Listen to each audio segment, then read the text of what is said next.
How you doing, guys? Just bear with me a wee second here.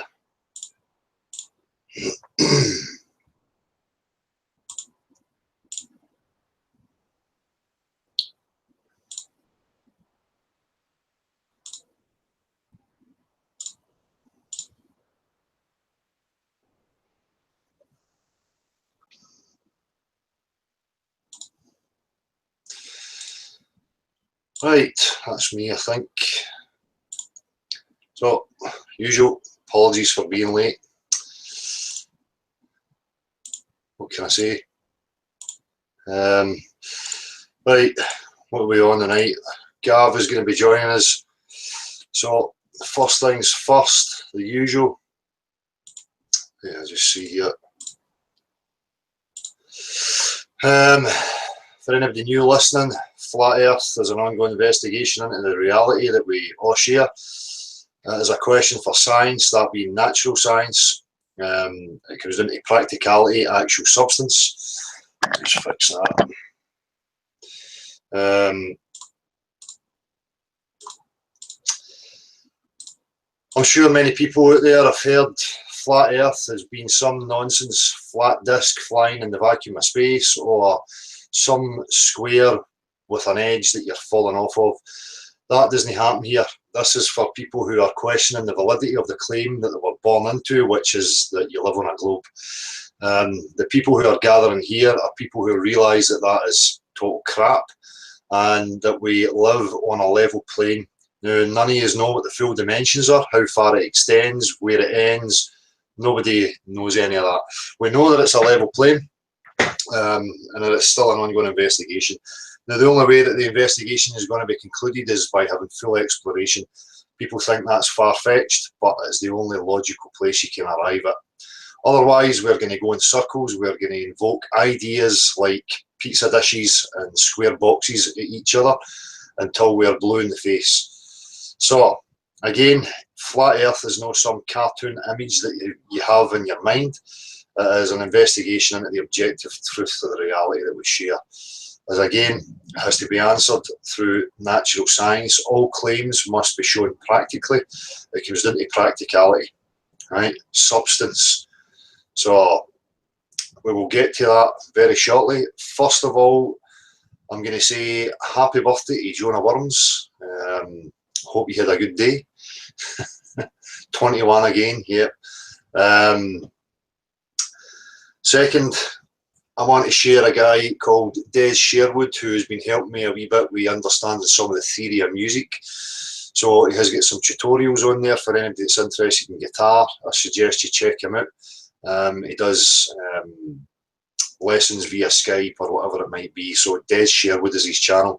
I don't have it here right now, but I will get it and ask Marshall to post it in the chat. What else was there? There's a meeting for anybody who wants to come to it in the last post in Paisley. That's on Saturday at 2 PM. It'd be great to see you there, and I look forward to meeting up and having a chat. So, as I say, I'll be waiting on Gav coming in. We're going to discuss a few things, and then if anybody wants to add to any of the discussion, they can. So, what's my beefs this week? The Psyop part, which is always going on, where we have these characters amongst us playing psychological games. This is a question for objective truth. It is not about people's personalities or any emotional nonsense that's coming with it. And we're continuing to see that. There's a character, again, who is now trying to attack the stance of natural science, direct realism, saying that, you know, people here are zealots and dangerous. Well, if I base my understanding of objective reality on actual substance, if I go with testing actual substance and going by the behaviour of actual substance, if that makes me a zealot for objective truth, fine, I'm a zealot for objective truth. Now, who that would be dangerous to is only dangerous to those who seek to keep people in bewilderment, confusion and control. Right? There is an objective reality there. We are subject to it. Every one of us is subject to it. Okay? Does not matter what any of us think, believe, wish, want to be true. we are subject to the objective laws and facts of what we call nature, right? Now, one of these facts of nature is the behaviour of liquid here upon Earth, which is my measuring tool. Some people don't like that. They think, oh, you can't trust senses in your instruments. It's something that can be tested by everybody, right? It is a fundamental fact of reality that bodies of water, liquid, do not conform to the exterior of shapes. You do not get shapes displayed on the surface of any body of water, right? If people think that's zealotry or dangerous, whatever, you need to be suspicious of these people. But again, I'll discuss that more with Gav once Gav arrives. I was directed to a certain comment on a video by the user John Smith. Now, everybody associates John Smith with me or me with John Smith. I have to remind people that I am not in control of any one of these individuals. They are individuals who are free to, you know, explore their own avenues, whatever they get up to. I am not associated. I do not represent John Smith or any of the Fukers people. I'm not involved with them. They're nothing to do with me. So the problem is that, just bear with me a wee second.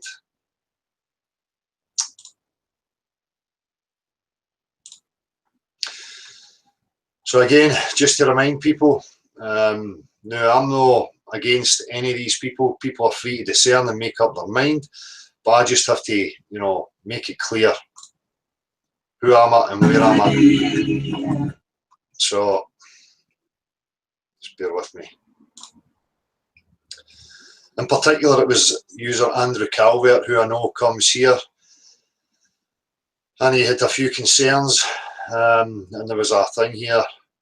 Right, okay, I don't know, you was having trouble like that with people calling you a shill. This is, I'm talking to John Smith on his channel, because as far as I am concerned, if people like you and Dell were to be shills, then that would finish Flat Earth for me, because if I got it wrong about you two, to be virtually the only ones I really trust to be real people for the people, then Flat Earth would be the biggest fuck up I've ever made.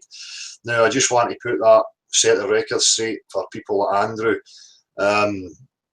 You can't associate me with any of these people. John Smith came to me and wanted to video me doing the street activism. He then, you know, started doing similar things on his own, and he's branched out and getting involved with all these other people. That's not me. I can only represent me in this platform. So there's no association or attachment to any of these people. Whatever they get up to, you can't generalise and then attach that to me. So I just want to clear that up once and for all, that I represent me. I don't represent anybody else. They represent themselves, right? So there's talk of shillery and all this fucking stuff. I suggest that you analyse and discern the work of people, what their actual content is, what they're contributing in regards to progress, and see and decipher their incentives for yourself, right? If you want to look at me and at who I am, you just look at my walk and what I've tried to achieve. The only thing I'm interested in is establishing objective truth. I'm not interested in people's personalities or any emotional manipulation whatsoever, right? This again is about the objective truth of your reality. It's hugely important for me to understand and know exactly where I am, for me and those that are close to me, and for every one of you out there who are interested in it. That's it, right? Not interested in anything else. So I'm always going to represent that and always keep pushing forward to progress that. That's my only interest. The people who are playing emotional, manipulative, psychological games, these are the ones that you need to look out for. That's the Psyop. So all this shillery and, you know, making effigies and people fucking sending threatening messages to each other, be very wary of that kind of caper.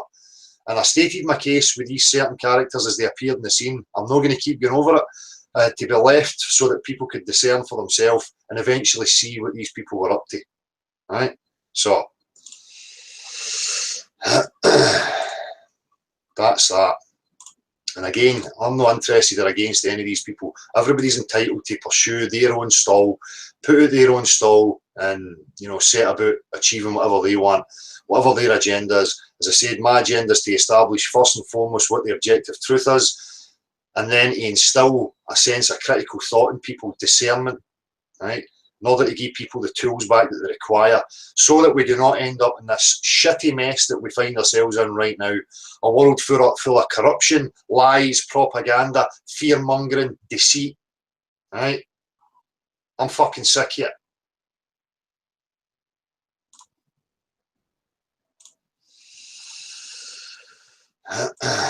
And if people come to this platform and they say that they've got integrity and they've got honesty and they're in the pursuit of honesty, I can only take that at face value for so long.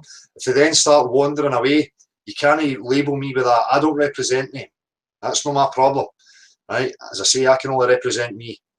So if you're judging people, you judge them on their walk, right? As individuals.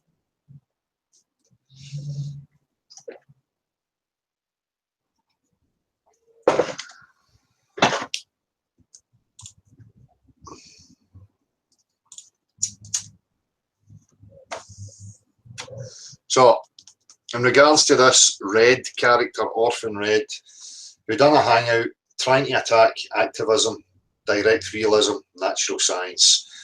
We can't trust our senses or measurements because, well, if that was really the case, then why are you trusting the technology you're using to do your hangout? Why are you trusting the makeup that you put in your face? Why are you trusting the clothes that you put on? Why are you trusting any of the appliances or anything that you take for granted in your everyday common experience? Of course, there's an objective reality that can be depended on, that has actual substance, that can be measured and then put to use and applied, right? Because remember, that's the sequence, people, okay? Natural science, right? We observe the natural world, what we call the natural world. That's a whole other avenue, but we'll take it, the natural world, right? We go out, we mess with substance, we mess with actual practical reality, tangibles, right? And then through messing with that, we gain an understanding. So if I go into the natural world, and I'm being a natural scientist, if we start from a clean slate, I can go into the natural world and I can observe liquid and all natural places on Earth. I can observe its behaviour. I can look at it and I can see, oh look, liquid does this, it does that, it takes the shape of its container, the surface is always parallel and level. If I tilt it, if I mess with it, it always levels off, it levels out. Like so, based on the natural observations and messing, I can now apply this into a device and I can call it a spirit level. I can take this natural substance, put it into a spirit level, it then becomes an applied science. I'm using it as a tool, an instrumentation of measurement to establish things being level. I can construct houses, I can make a dam to store water, I can, whatever it might be. So there's a sequence of events that occurs in natural science, right, that you can depend on. And everything that you use in your everyday life, your clothes, your fucking jewellery, your makeup, your technology, your car, all these complex, intricate workings are based on actual substance. They're based on understanding the substance, the natural substances, how they work, and then how we can use them and apply them in everyday life, right? So these clowns that want to now take you into this realm again of fantasy, oh, you can't trust your senses and instrumentations is flawed. Well, in that case, nobody can prove anything. They're not going to prove a globe, level plane, fucking concave, nothing. Why are these people even here? We have to have a common ground of understanding that there is an objective reality and that things obey certain laws and act in certain ways, right? And then we can move forward from that. But these people are hell-bent and keep me in confusion. It's on your mind. Reality is abstract. It's not really what it seems to be. Don't trust anything, but you need to trust these higher beings, these godlike figures who can figure it out for you. Piss off. If it's not practical and observable, testable and applied by everybody, then it's a lie, right? And again, for anybody new out there, that is exactly why your globe, if you want to believe in it, is a plastic fucking toy. So, you need to remember this, the sequence of events, objective reality, the matter, the stuff, came and it does exist before the language that is there to describe it. Things like mathematics, right? So if it doesn't fit into practical reality, and it's not shown in tangible, actual substance, there's an issue. Now, this character showed a visual. Now, we've expressed clearly the difference between visuals and tangibles, which is exactly why I call the sky a red herring, because it is a visual. right? And this person, you know, highlighted that by a small diagram, and it was parallel lines, but because of the design, it throws your eyes, your perception, and it makes it look as if the lines are squinty. Now, if you put a ruler up to that, an actual measuring device, you would see that they were parallel, right? So that's the difference. When you only have the visual and you have no substance to it, you can't trust it. You don't know what it is. It's only stories that people are going to tell you, right? Marshall, Gav, how you doing, guys? All good here. Hi, Dale. How you doing, mate? Hi, Marshall. Oh. All right, Gav, you got some terrible feedback there, dude. Is that coming from me, is it? Not now. Okay, but cool. Yeah. Happy birthday, John. Yeah.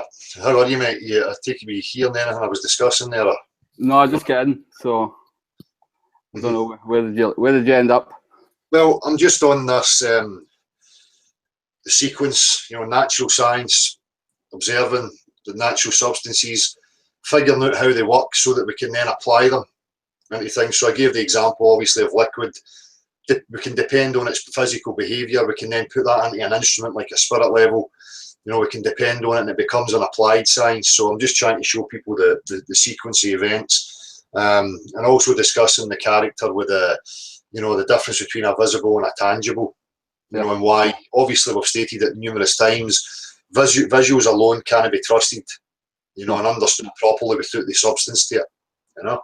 So that's pretty much what I was giving the example that they give of, you know, a wee image where it is parallel lines, but because of the colouring and the way it's designed, it looks as if the lines are both kilter to each other. But you could resolve that if you were ever on a, you know, misunderstanding of what your eyes are actually seeing. You can take an instrumentation like a ruler, you know, and measure the spacing between each line to establish if they're parallel or not. Yeah, absolutely. Or you can walk around then the object, you know, and see it from lots of different angles, so that, you know, one particular eye in one given situation will not give you the whole truth. You know, you need to have it from all kinds of different situations. And yeah, absolutely. You know, you need to take a ruler to it. Doesn't matter what kind of ruler. We talked about that last week, right? You know, the quantities need to be measured by their own kind. So, you know, you want to measure a length, you take a line, yeah? You want to measure a surface, you take a surface, yeah? You want to measure a volume, you take another volume, yeah? And you measure stuff like that, yeah? But it all has to do with physical quantities, yeah? And visibles are not tangibles, yeah? There's a very big distinction that needs to be made. I think it's something that, you know, doesn't get talked about. We've said that often enough, right? And that when that discernment is made that these two things are in fact different, then that's when, you know, we actually understand that we need to measure things differently in a different way, and understand what we're seeing is not, you know, what we might think it is. Yeah. So absolutely. Yeah. So as I say, there seems to be this attempt to try and undermine, you know, exactly what it is we're saying. You know, and this whole attitude of, oh, nothing can be trusted, it's just utter fucking lunacy. Yeah, that's the biggest nonsense. You know, when you hear that argument against common sense, or argument, you know, where they, you know, for example, they say, oh, you know, optical illusions show you that your eyes can't be trusted, you know. Well, you know, no, it just shows you that you don't quite understand how your eye operates, right? But it doesn't, you know, there's nothing wrong with your senses. They always operate the same way, right? They always operate in the same natural, you know, constitution that we all have. So, you know, that's just a false argument. Another one of these, you know, ignoratio elenchi, you know, misrepresentations of what's being said. Yeah. But yeah, that's all they've got though, Dale. You know, we've talked about that before. You know, they don't have anything else to, so they have to throw sophism at us. Yeah. Yeah. And I referenced the whole quote about, you know, zealotry and it being dangerous. And, you know, if I base my understanding on objective reality and what it actually is, and I accept that, if that's being a zealot, then by all means call me a fucking zealot. But you then say it's dangerous, you know, you have to ask the question, well, who's it dangerous to? Aye, you know? absolutely. Dangerous to deceivers, people who want to, you know, obscure the truth and pull you away from experiencing actual reality for what it is. Yeah. You know? Yeah, I mean, what can anybody possibly have against inquiry, right? And especially inquiry based on your common senses. You know, to just pull it back to that, you know, every single advancement of science has been made on the basis of, you know, things like physical substances and using our physical, you know, body to actually build stuff, construct stuff, measure stuff, you know. So, you know, if you start denying those senses that got us here in this state, then, you know, you're just, you know, it's not even an argument. It's just absurd, you know. You shouldn't be trusting the chair you're sitting on. You shouldn't be trusting the walls of your house, the construction of your house. You shouldn't be trusting the clothes you're wearing, you know, whether you're wearing makeup, jewellery, fucking whatever it is. You know, none of that should be trusted, apparently. You know, because it's not really there and we've got it all wrong. I mean... Well, I mean, what I think, you know, I keep trying to think of examples that make it clear to people. But so I'll take the one of crossing over the road, right? When you cross over the road, then and you look to see if cars are coming, and you see cars rushing past your head or your face, then you're going to see your primary concern is not to hit that physical object or not let that physical object hit you. Otherwise, you're a dead man, right? So what you don't tend to notice is how the visible figure of the things that are going past you are continuously changing, right? If you actually attend to that, then you'll see the car change shape, right? When it's coming towards you, when it's going away, you know, different cars, different shapes and sizes. But even one car moving along is going to change in its visible figure. Now, the very fact that all your attention is focused on not getting hit by a physical object means that you don't really see all that stuff happening. You just, you know, your attention is to get across the road, right? And that's why, you know, everything around visible figure and what we see is just not attended to. People don't recognize it. We don't theorize on it. There's no mathematical propositions. I've said that, you know, lots of times that, you know, it just gets completely ignored, you know. And if we do that, then we ignore one integral part of how we operate, right? How we actually observe and can take note of the nature and reality around us. And by not knowing it and by not discerning that difference between the two, that's where all these paradoxes start to happen, you know, where people seem to think, you know, visual phenomena are explained then in other ways, and then they can tell us fairy stories, right? You know? That's a great point, you know, as you say, you know, in your visual frequency, if you're aware of that or attending to it, the car will change and morph and as it moves past you. But that substance is definite in its form, and every single wee millimetre, if any of that piece of substance strikes you, it's going to have an impact. You know, as objectively there, it's objectively true, and that's the difference between the substance and the tangible. It doesn't matter if your wee tiny corner clips you, you're still going to be hit with that, you know? And that's what we're trying to show people. There's a huge difference between the visible and tangibles. You know? Absolutely. So that's the same as, you know, some clowns commented again, why do you never interview astrophysicists? Well, people who look at fucking visibles in the sky and make up fucking stories. Why would I want to speak to somebody like that, you know? Bring an actual physicist, somebody that's going to come forward and start defending curvy, rotund bodies of water, conforming to the exterior of fucking shapes. People who deal with actual substance, because nobody who deals with any actual substance would ever dare come forward and try and suggest anything, any lunacy like that, you know? Absolutely. That's why they keep referring you to astrophysicists, storytellers, people that wander away into fantasy about the visuals they see in the sky. You know? Well, that's the thing. They base their whole science on a few principles around what, you know, what vision means to them, right? I mean, it's either light spectroscopy, right, where, you know, you're looking at spectrums of different, you know, wavelengths, seeing what the colors are, and on the basis of that, inferring, you know, what you've got, or things like measuring the angular distance of things, right? Which is, again, I mean, all these things are visual phenomena, right? So their whole science is based on visual phenomena. You know, which, as we've seen, is not the same as natural science, right?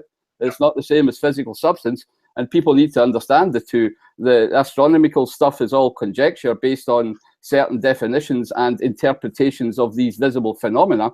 But if they're wrong with the interpretation of that visible phenomena, then they're wrong all the way down the line, right? So people need to see that, you know, if you go back to the first principles of what astronomy is all about, the mathematical definition of an astronomical horizon, or what is level, yeah, all this nonsense about, you know, the tangent plane to a sphere, right, from the middle of a sphere. If you get past those definitions, then all they have is visible phenomena, and that's what their whole argument is based on.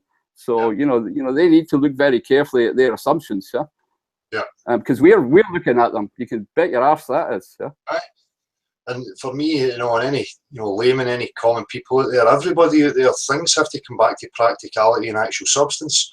If we don't know what the substances are, if we can't create things practically for the claims that people are making, then why would you ever take it as reality? You know, that's where the zealotry comes. That's the dangerous part. Yep. You start trying to pull people away from actual substance and still claiming that it's some sort of science.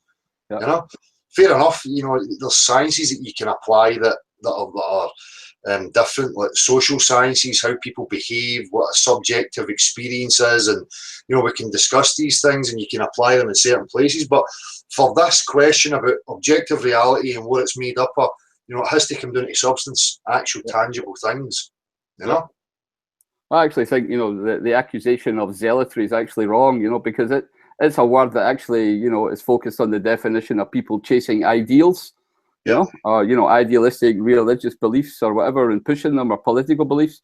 And as a realist, you're the complete opposite of an idealist. So zealotry doesn't even fit. Synthetic is the correct word, I think.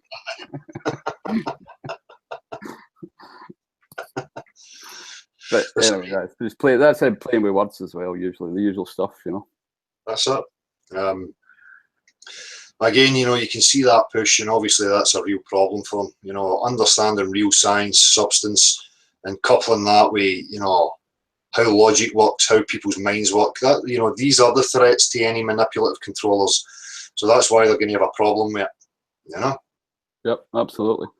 I mean, again, the best word that I can find that's been manipulated is the word level. I know there's a video on the channel about that, which I urge people to watch. It's very short. But, you know, this whole, you know, the difference between the mathematical formal science and the natural science is that, you know, we can go out and view level water, right? You know, but a mathematician will redefine level, yeah, to be this tangent plane to a sphere. And from his point of view, okay, if he believes in that definition, then he will go on to believe his conclusions, right? But that definition is just that. It's a mathematical definition. There's no truth in there. You don't have them. They're not true or false definitions. They're just definitions, right? And the question then becomes, well, what is the one definition that actually correctly describes the reality we have? What are the self-evident truths that me, you, and everybody else can actually go out and prove for ourselves? Yeah. And as soon as we give that capability away, i.e., we don't allow science to be measured on the basis of, you know, actual experience by normal people in everyday physical reality. If we give that away and say, okay, we'll believe your definition of level and you can go away and tell us a story, as soon as you give that up, you've got no way of proving anymore to yourself whether they're telling you shite or not, right? Yeah. And that's the really important part, that people shouldn't allow that to happen, yeah? And to be honest, science, if it was absolutely honest with itself, would make sure that the definitions and the things that they bring to the table within their formal science is phrased in such a way that it's understandable by everybody. Because they always go, oh, it's too difficult for you to understand and you need to have a degree to understand it. And that's a fault of science, because there's nothing difficult about it, right? If we get down to the word level, then why can we not all agree on what is the first definition of level, the true definition of level? Why do we need to have 5 different ones, depending on which branch of mathematics or physics you work with? You know, it's nonsense. It's there to confuse us, right? If you ask me. And it's about time it stopped. It's about time everybody started and said, well, okay, let's talk about the definition of level. What is the correct one? What can everybody prove for themselves and agree on? Because that way we can agree then on how to progress further, right? And keep this discussion reasonable instead of debating or talking, you know, fighting. Like, that just shows you, because debates, you know, they're for ideas. You know, when it comes to objective truths, there's no 2 sides to it. You know, again, repetition, but it's the case. You know, you can only debate an idea. Yep. If something's either, you know, true or untrue, there's no debating it. You know, if you're talking about substance and actually objective reality. You know. Yep. Like, all you can do is defend positions of ideology, but you're not actually having a how should I say, a mutual analysis or a mutual continuance of inquiry to find out, you know, new stuff. All you're doing is debating your ideas. Yeah. It's like us sitting here debating whether or not, if, you know, we jump in the fire, we're going to fucking burn. I mean, subjectively established that that's what's going to happen. Do you know? Yeah, yeah, absolutely. The same as the application of water within, you know, construction or whatever else, whatever area we apply it.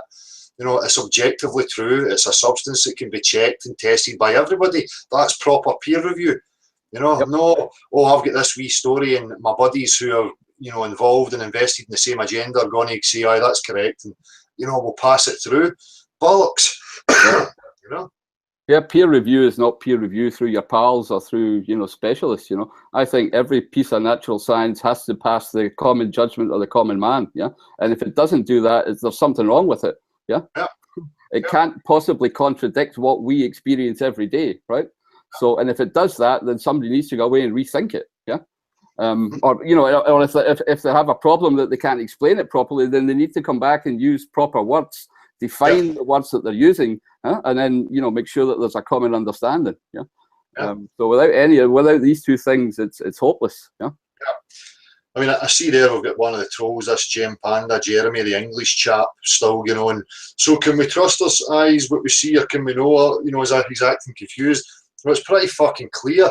If all you have is a visual, you know, then whatever you're telling us, whatever story it is, you know, what's it based on? It's not based on understanding the substance. It's flawed. You don't have, you know, anything doing that's accurate, you know? Yep.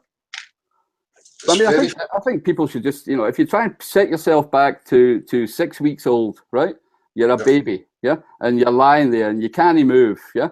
And your eyes are open and you're seeing lots of stuff, right?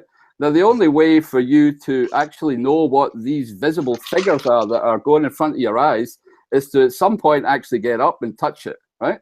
Yeah. You know, touch it from all sides, pick it up, put it in your mouth, You know, play with stuff. You know how children are always repeating things, you know, that, you know, they're doing things from all kinds of different angles. That's part of that process. If the visible figure would give them, you know, the absolute knowledge, then they wouldn't need to get up and move around.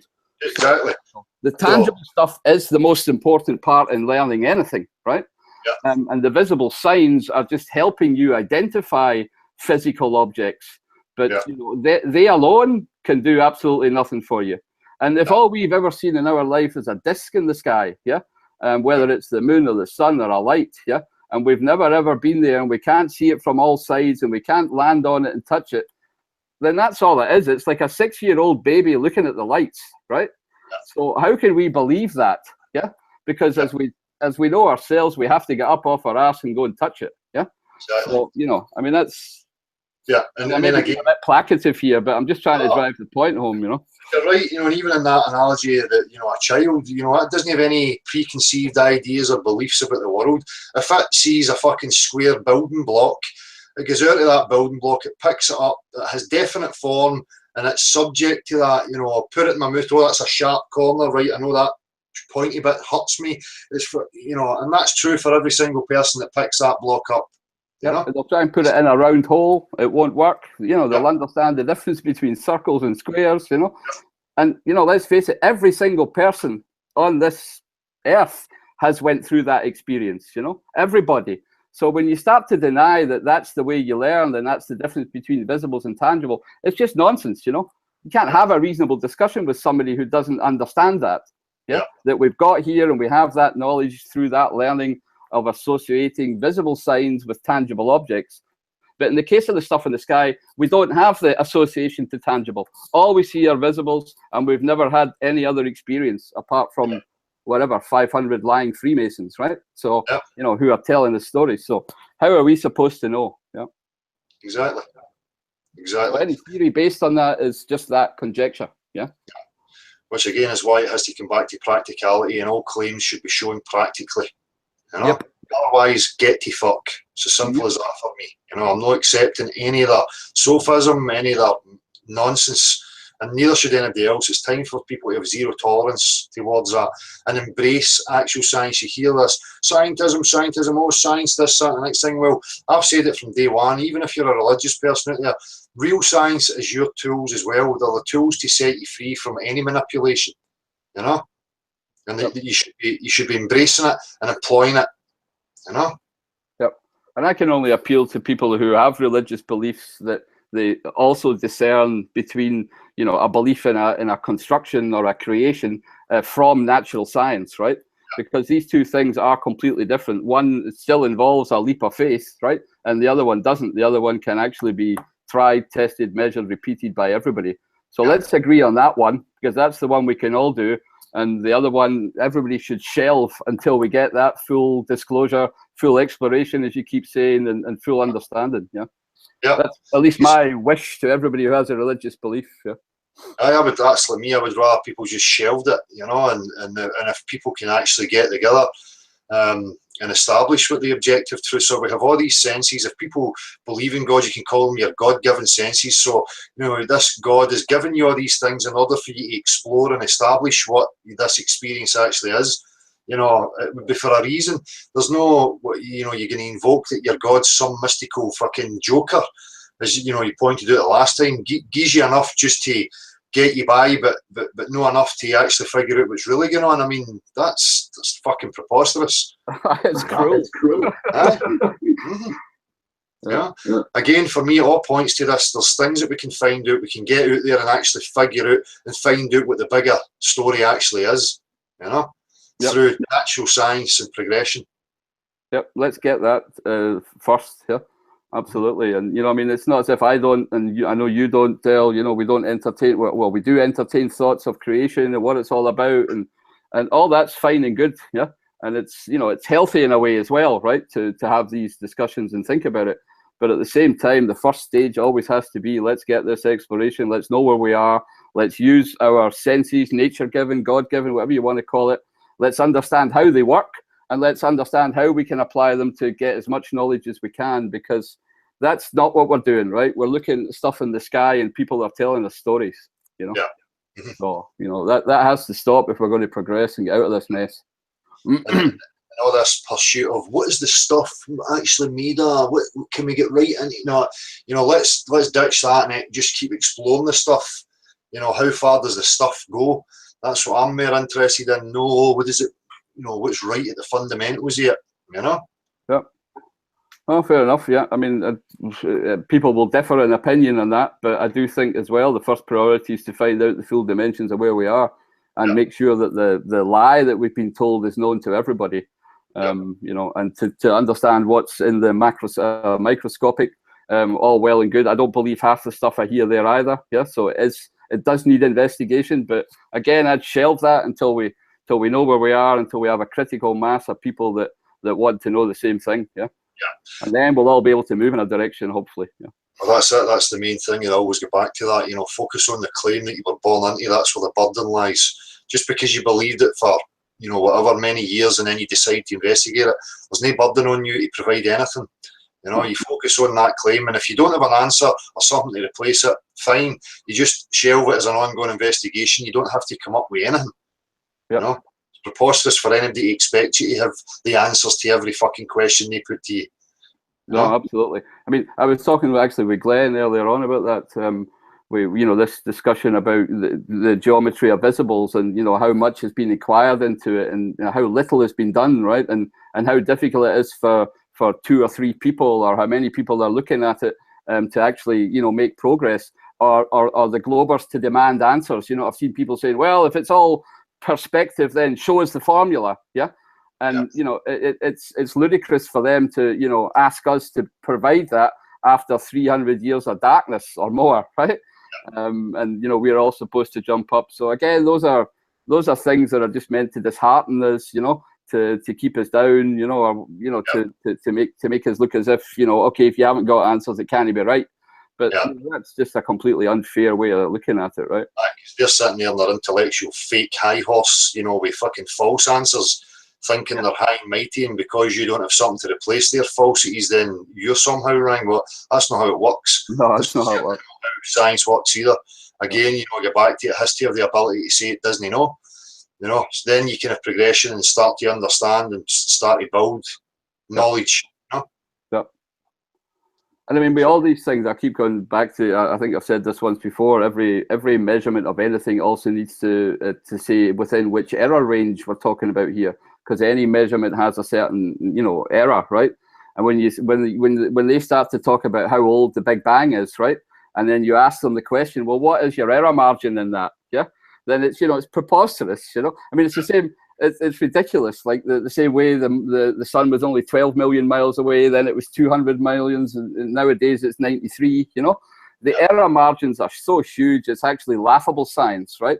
You know, because any practical, you know, science shouldn't have margin, you know, errors of margin that are 200%. You know, I mean, it's just nonsense. You know, if people are claiming things to be, you know, objectively true, if I say to you, oh, I can create this thing that I'm going to call fire, and I can do it by rubbing these two substances together, I can practically show you that, and show you it right there, and then you can end it and recreate it. Somebody comes to me and says, oh, this all started by a big expansion or a big bang, 4.5 billion.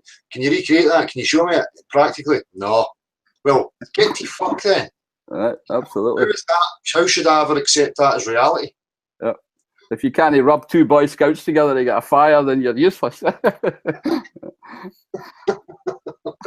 Yeah, no, you're quite right. But people think that that's too simplistic, and things are, but it is simplistic. You got to remember the sophism, the cult. That is the complicated part. It has to be complicated because it's a lie on top of a lie on top of a lie. And they have to keep adding to it, keep making it, extrapolate on it, make it more complex, you know, because it is a lie. You know, 4 years to go through all the lies and understand all the lies. You know, that's why they send you to whatever university to remember it all. But it is a lot simpler than that, eh? Absolutely. Yeah. I mean, as I said earlier, that chronological sequence, first and foremost, you know, natural science, how do substances behave. Then once you understand that, you can start to apply it. So then you get into your branches, engineering, you know, whatever it might be. And then there's expertise, avenues of that people have got more knowledge in, other understandings of. But it all comes back to the simplistic understanding of the substance before it can be applied, you know? Yep. And that's the bit that we need to get to people. Well, that's the thing. I think, you know, there's far too much value placed on, you know, a theoretical physics, or theoretical mathematics, and not enough on applied mathematics, where, you know, these things would be much more apparent to everybody, right? That you're actually, you know, that mathematics is useful, physics as well. But when they start to wander off in cosmologies, make up their own definitions, and then just invoke visible proofs and no tangibles, then, you know, you're so far away from real science, in my opinion, right? It's all just theoretical conjectures, and it's useful math again. It's not like, you know, people think, oh, you're just rubbish in math, all math is useless. No, again, it comes into the applied aspect. You know, mathematics can be sent to some engineer regarding a V8 internal combustion engine. He can then decipher that through, you know, the mathematical blueprints he's given. He can then create that. Then it's based on an actual substance, an actual tangible that's applied, that's used, which is great. As soon as you start getting your mathematics for big bangs and all this shite, where's a practical example? Create it, show me it, no go at it, right? Bollocks. Yep, that's exactly the attitude that needs to be taken. And in science, not just by yourself and by the common man, Dale, it's what scientists need to go back to looking at, right? Yep. You know, it's all very well, or if they do want to conjecture, then let's label it very clearly as conjecture. This is conjecture and CGI. We do not fucking know, I have no problem if NASA said that, right? If they were saying this is all conjecture and it could be fine, right? Then they can go. I know to ignore it. I know that it's not the reality, but that's not what they do, right? They just, you know, they hide behind it. They lump it all together and say science, science, science. But it's just like you say, you know, there is a science of storytelling. There is a science, you could say there's a science of conjecture or theorizing. Right? But it should be labelled as that. Yeah, it's science, but its category is that of speculation. It's the science of imagination. Speculative science, imaginative science. No problem with that. They can do that all day. It might even be worth funding. Because it does, you know, bring ideas and stuff like that. But it needs to be clearly labelled as such. But it's this lumping it all together and putting it under the umbrella and using it as a mantra, you know, to control people. Science, science, science. We are high and mighty. We know, we know. No, let's get in about it and divide it up and see what the separations are, you know. As you say, categorise them and label them properly, so that people are clear on definitions and what it is they're actually looking at. Yep. You know? There's no reason that it can't be done, right? I mean, it's just a choice of words and making sure that science needs to make sure that they explain things and use words that the common man use, not the other way around, you know? They Yep. can't go away and invent words and expect us to understand it, right? They have to use common words. So if we talk about what level is, then science should be using level in the exact same way that we use level every day, right? It shouldn't go away and redefine level and then come back with equations based on that saying, ha, look, you know, this is the way it really is. You're too dumb to understand. That is not correct, right? That is a fault of science in general. Yeah. Exactly. And they have, you know, invested greatly in the science of manipulating people. You know, there's a science behind how you can affect human beings and, you know, affect their mind, play on them, play on their insecurities, their ignorance, and they have applied that understanding as well. So absolutely, there's so many branches of science, but the one that we're focused on is back to substance, about objective truths, that, you know, the forms of the world that we're experiencing, you know? Yep. Well, I mean, I think the one they play on all the time is the visual one. You know, that's the one where the operations of the mind that go along with your senses and how your visible perception works is the one that they play on, because it's the one we need, you know, to 80% of our, you know, daily life. You rely on your eyes, right? So, and since they also know how that works and they know more about it than the way, you know, than we do, then that's how I think they can, you know, use that manipulation, you know? Even a fucking blind man would know that liquid takes the shape of its fucking container. Yep. You know, I mean, it's absolutely. And you'll do that from touch, right? You'll know that from tangible experience again, yeah? If I don't get this right, I'm going to scald myself. I mean... Yep. Exactly. I'm going to miss my mouth, yeah, when I take a drink, you know?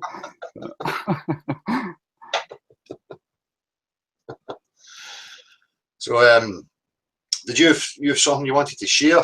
No, I actually never had any time. I've been a bit busy, my man, so I never got anything prepared. But no problem, mate. I'll try for the next week again. Make sure. Well, it's just what we're talking about anyway. I mean, the verbal's just as good with the visual.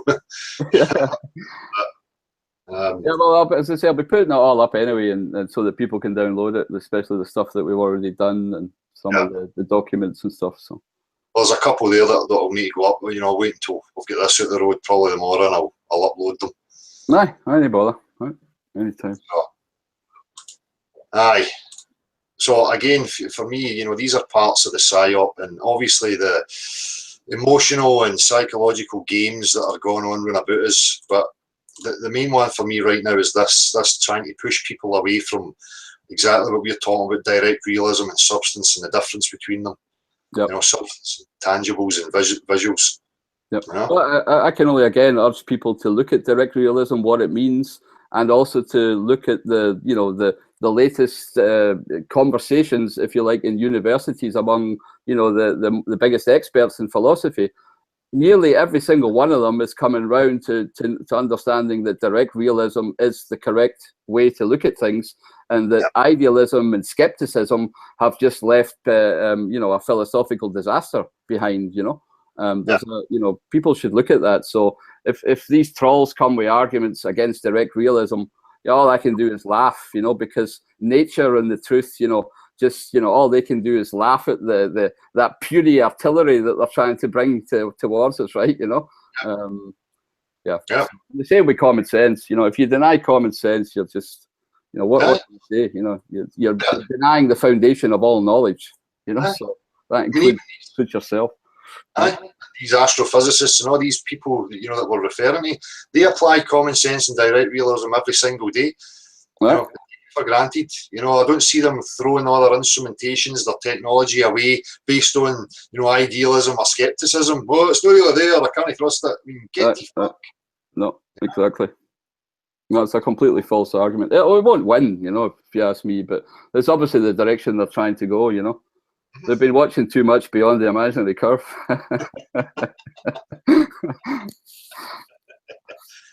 But it's true though, you know, you see that in the last few years of taking is that try to take people into these realms of abstraction, multiverses and fucking string theory, and, you know, I've said it before, you know, reality is not really what it is, it's on your mind interprets it and makes it what it is, and fuck off.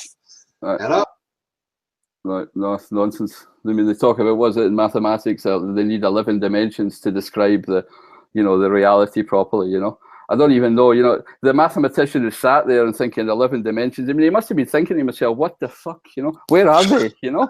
I mean, if he'd even had, you can just imagine, I mean, he probably can't live much without his mum, you know. Anyway, you know, if he's already thinking about 11 dimensions, you know. He probably went from school to university, stayed there, and, you know, his mum still irons his clothes, you know. No practical experience at all. I mean, all the laymen and all the people who apply these things in everyday existence, you know, leveling tools, understanding liquids and fluids, how they behave, depending on them to measure, construct, fucking, you know, no, throw all that out the window because mummy's boy here has got a fucking... 11. It's risible. It's pure, absolutely risible. That's all it is. Yeah, should be laughed at. Yeah. Yeah. And that's it. That's what people need to keep pushing, you know. And for me, they're fucking scared of that because it's a threat to their manipulative controls, you know. Absolutely. As soon as people see through that bullshit, you know, or see through the fact that these are stories and that they've got no basis in reality, then, you know, that can only scare them, because that's how they've got us all, you know, sleeping beauty for the last 100 years, dreaming, right? But if the people wake up and discover all the thorny bushes that, you know, that are surrounding them, then, you know, of course they're scared of that. Yeah. They're scared of this message, without a doubt. Yeah. And you know, that brings me on it. You know, I appreciate anybody who gives us the opportunity to take this message further and get it to be heard. So, you know, we're on for Friday, I think, are we? Yeah. That's what I think. Yeah. Well, I've got a confirmation that for Friday at 12 o'clock noon Pacific time. Yeah. For that radio show in America. Aye. So for people out there, we were contacted by Eddie Bravo, who's asked us to come on and discuss this topic. So, you know, we only appreciate anybody who's willing to give us time and to reach a wider populace to get our message across. So for anybody who's interested in it, it's going to be 9 p.m. my time, so it'll be 10 p.m. for you. So that's right. 12, was it 12 PST you said? Yeah, it's noon Pacific Standard Time, which is 9 o'clock UK time. Yeah. So again, people can have their opinions on that, but regardless, you know, the only thing that we're interested in is getting the opportunity to get this to as many people as we possibly can.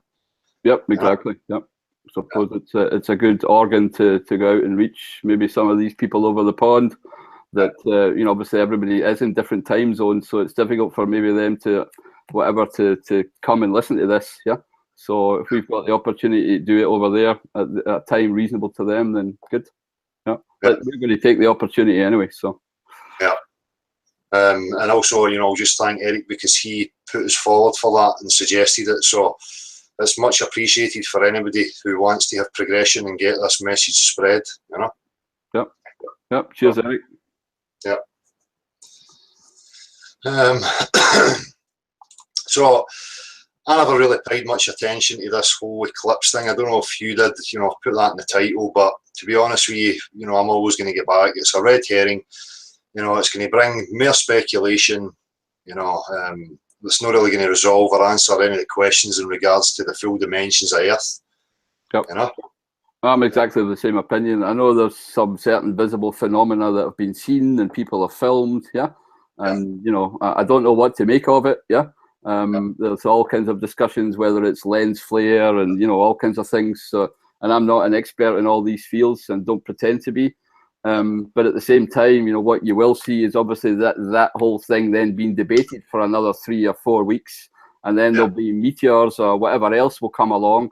And for me, it's always still the same thing. We're talking about these things in the sky and dissecting photos and analyzing film footage. But what we're not talking about is these first principles, these definitions of, you know, what it is, what we can actually experience, what is it we actually know, what are the definitions of these, you know, absolutely fundamental terms like levelness and horizon, and, you know, let's please have that discussion and not again look at a picture and defend positions of ideology, you know. So even if there is things that are different and are problematic, I still think they're missing the bigger necessity, which is to get scientists or academics and the common man sitting together and discussing what are the meanings of these things first, because if we don't have that, we're just talking past each other, you know. I hate repeating myself, but... No, but it has to be repeated, man, you know, that's exactly it. If we don't have these first principles, these common grounds to work upon, then, you know, everybody's going to be divided up into these separate camps all the time. Yep. And again, you know, bring it back. It doesn't matter what camp you're in. Objective reality is what it is, regardless of what anybody prefers. Yep. So there isn't two definitions of level. Level is based on, you know, actual substance and what we observe and test in actual reality.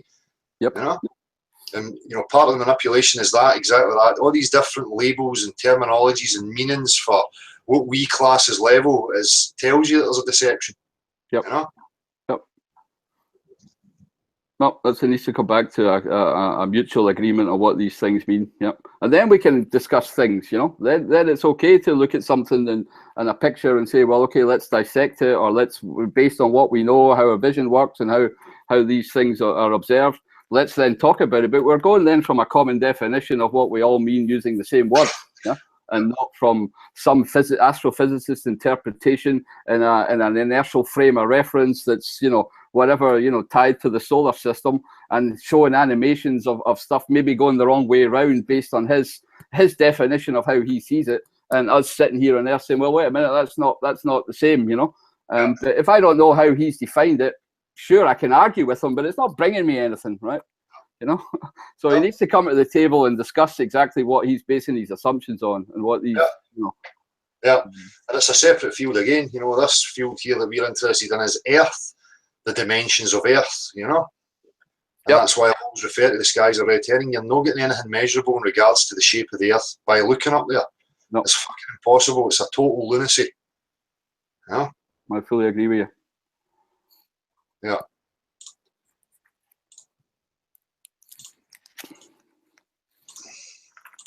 See what people are saying in the chat here, mate. I know, all good.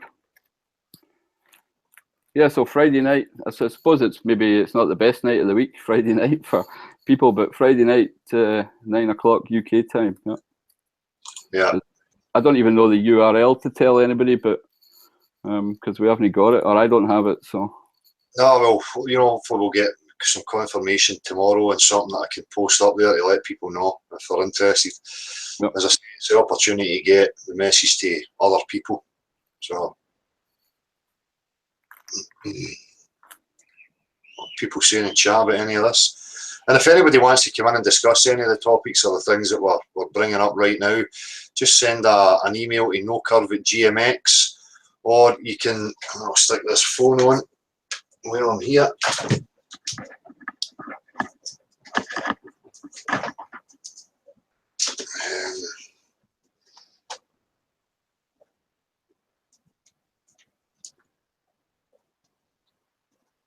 If you want to phone or text, the number is 07393 654 544.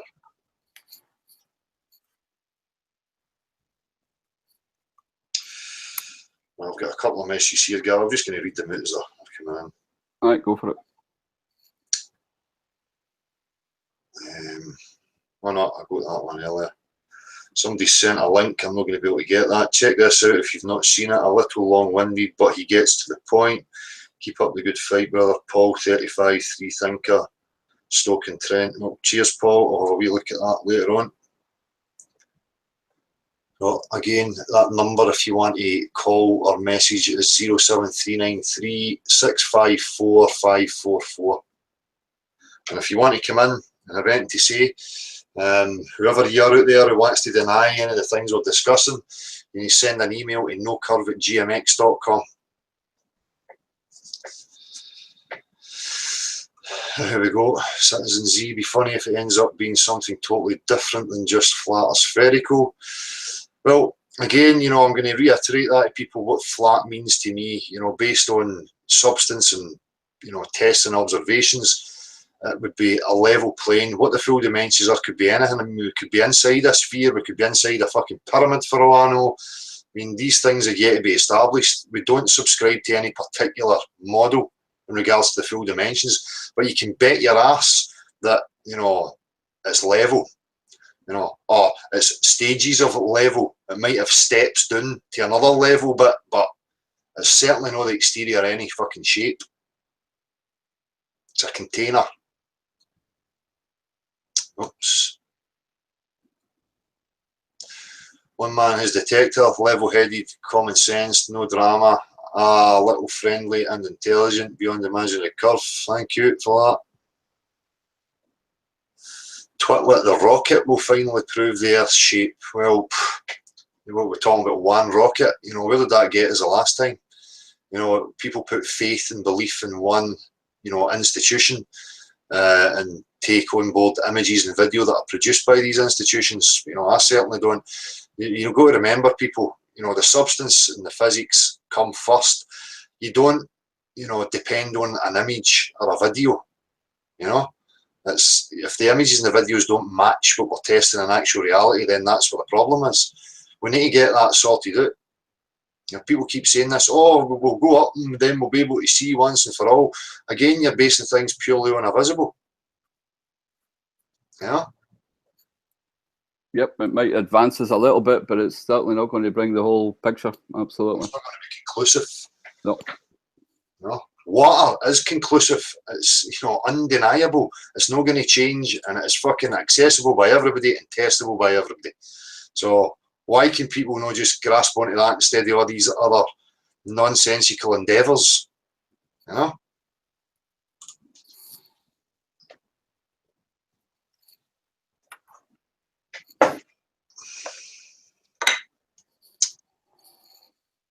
Do anyone believe in realms? No, I would try not believe in anything. I mean, as we spoke about, you know, discussing these things is good for your imagination or advancing your thought. I mean, who knows what the full reality is, but all we know right now is where we are and what we're limited to. Yep. Doug, got a link request from Peter Dexter. No verification. Right, no problem. Okay. All right, Peter, your link's not going, dude.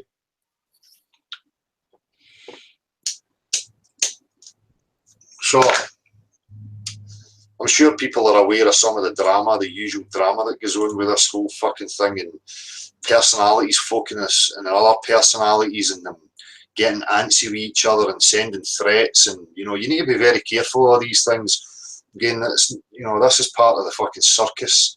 It's not about the personalities, you know. I know it's very important. I think, you know, make sure that people understand that still. Yeah. I mean, I think it's a good thing that, you know, you've pointed out and slapped people down that were obviously at it, Del, huh? Or obviously coming the cunt, as they say in Scotland, you know. And I think that's a good thing, and we need to have a no tolerance for it. But we certainly shouldn't have the whole discussion then focused on looking at these personalities or bitching about them, because, you know, that again is not necessarily progressing, yeah, in any inquiry, yeah. No. You know, these people are going to be who they are regardless. You know, I always say that people are going to set their stalls out, they're going to be what they are, and that's it. It's up to the people to discern who are going to them. You know, being a saviour and trying to save everybody for these individuals, it's not going to work. They're just going to add to the circus, you know. Yep. Just remember what the subject's about, you know. Natural science, objective truth, non-personal, nothing to do with that. You know, analyse content, analyse the walks, that's it, you know. Yep. And point out the contradictions, don't get me wrong, and point out deceit, you know. I've got no problem with that, yeah, but exactly. I think that's also correct. But as I say, when it just degenerates into slagging matches that just distract from the real problematic situation we're all in, then I don't think it helps further after that. Yeah. No, as I say, you know, these types of things are going to end up leading to a physical encounter between people, and it could very well be staged, and it could all be there to bring about, you know, unwanted attention to this whole subject, you know, so people need to be fucking very careful of that, you know? Yep. Good point.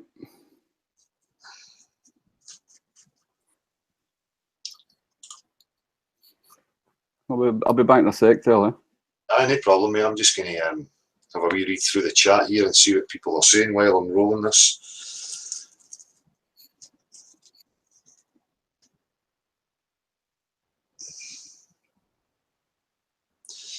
Rain of fire, fucking water, get it. Dance with zombies, please. Otherwise, you won't recognise the level to which I just insulted you. So we've got a globe disciple in here who is offering nothing but insults and trying to drag people into a psychological, emotional game, which is exactly the tools of any cult and its members. You know, they don't have anything in the way of actual empirical stuffs. You know, they just have this nonsense. Tony Rafferty, water tells us everything is flat, everything is level. It certainly does, Tony. If a body of water is standing and it's not flowing away, you can bet your ass that it's level. You know? You know, the preposterous, you know, ideas of the globe is taking something like, you know, any dam and bending both sides down and expecting the water to conform to that bend and keep it there. I mean, go look at the oceans on a fucking globe. People like these Gem Panda disciples. It is a fucking insult to your senses. It's an insult to actual science. And don't invoke scale. Oh, it does. It's some unspecified bigness. It does. Magic takes grip, and you know the water's held up by wee invisible rods so that it displays convexity. And if you're making absurd, fanciful, fucking huge claims like that against all common sense, observed, tested reality, you better have something practical to show for it, right? Because you're just becoming so transparent now. It's this same rhetoric, this same crap that this cult keeps spouting out that knows fine well what we're asking for. You know, it's no hard to get. We're not the dishonest, deceitful ones. We're basing things on practicality, actual, observed, objective truths.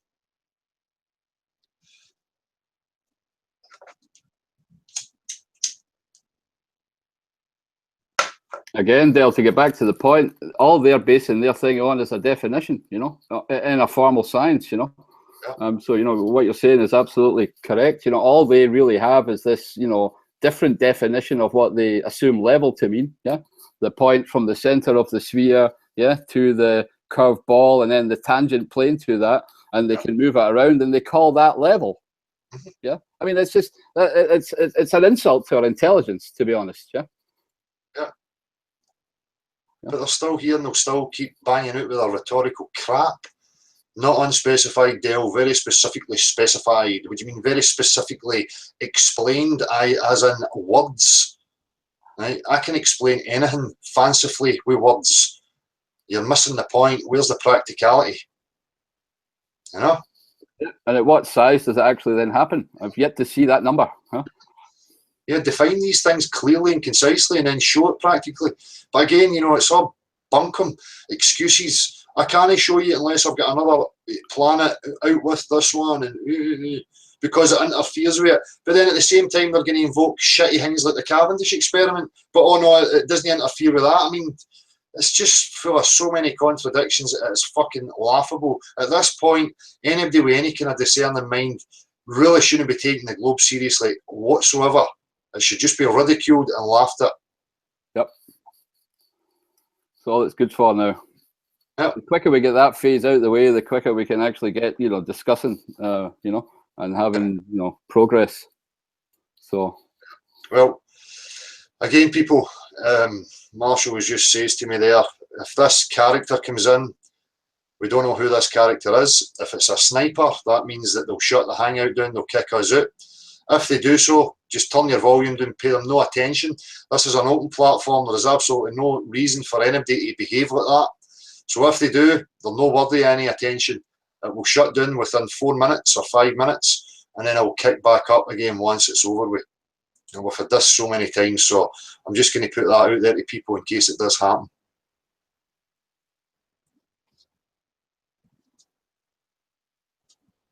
Because apparently we're waiting on Peter Dexter. Have we had any confirmation, Marshall, of Peter Dexter coming in? No, we haven't, dude. And I responded in the immediate, so they would have been attentive to their mail. Right. I mean, to me, if it is you, dude, you know, pull the trigger. Yeah. I mean, what's with the hiding?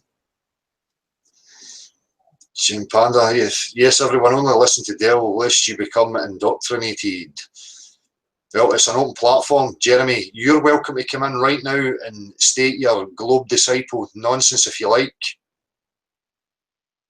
So don't sit there acting like, oh, just listen to us. Don't pull that shit.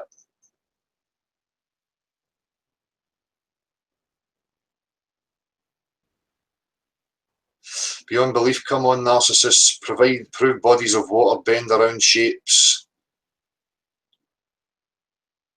West Coast, I like Dell's mood lighting. Marshall's B&Q background is a bit iffy. Well, I've not got my usual light source. I'm back to the wee lamp, so I'll need to persevere with that.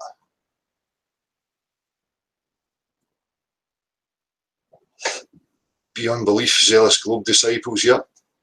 Because they are. I mean, they defend an idea with nothing practical to show for any of it, you know. Pragmatic, lots of people hiding through that, yeah. Twitwit, just ignore the riffraff there, yeah. Well, at the same time, you know, Twitwit, they appear in these comments, and I'm going to use every opportunity to highlight their idiocy or total lunacy. These clowns are the very clowns who make hit piece videos. They never come in for any discourse or any reasonable discussions. They're only interested in pushing their agenda, and that's it. I only go on hangouts where there is, at least a small chance I will be treated fairly. Sadly, that rules out your hangout. That's total nonsense again. Again, the criteria here is that you don't talk over the top of people. You have, you know, logical, reasonable discussion, manners, respect for each other. You don't come in with a drink in you, acting like a fucking lunatic, like you have done previously. And that's the only reason that you were ejected. So.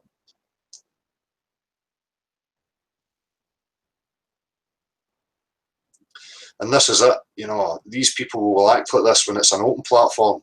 You know, anybody, bring an astrophysicist, a physicist, whatever walk of life you like, there is nobody that we will shy away from. Absolutely nobody.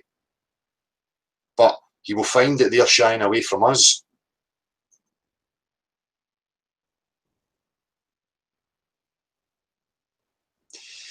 Right. So, Gav, is there any kind of topics or anything that you want to bring up? Are you there? Are you away?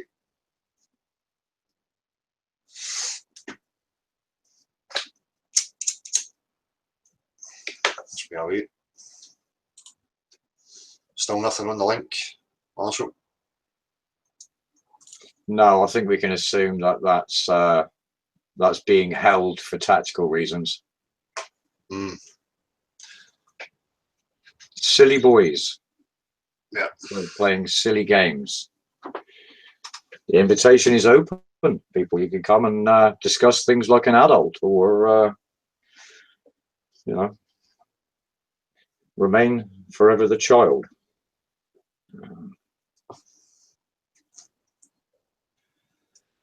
Hi Dale, Red Machine, Kieran here. Saturday night's live show will have thousands of viewers if you're going on Eddie Bravo's show, guaranteed, pal. Well, you know, it's really just about, you know, the message. That's my main incentive, and if that gets to, you know, however many other people, then fantastic, you know. But again, you know, I'm going to remind people, this is not about getting people's attentions to sit here like celebrities just for the sake of keeping their attention on idle nonsense. You know, all the time. It's about progression, you know, and if that helps, by all means, you know, we'll embrace it.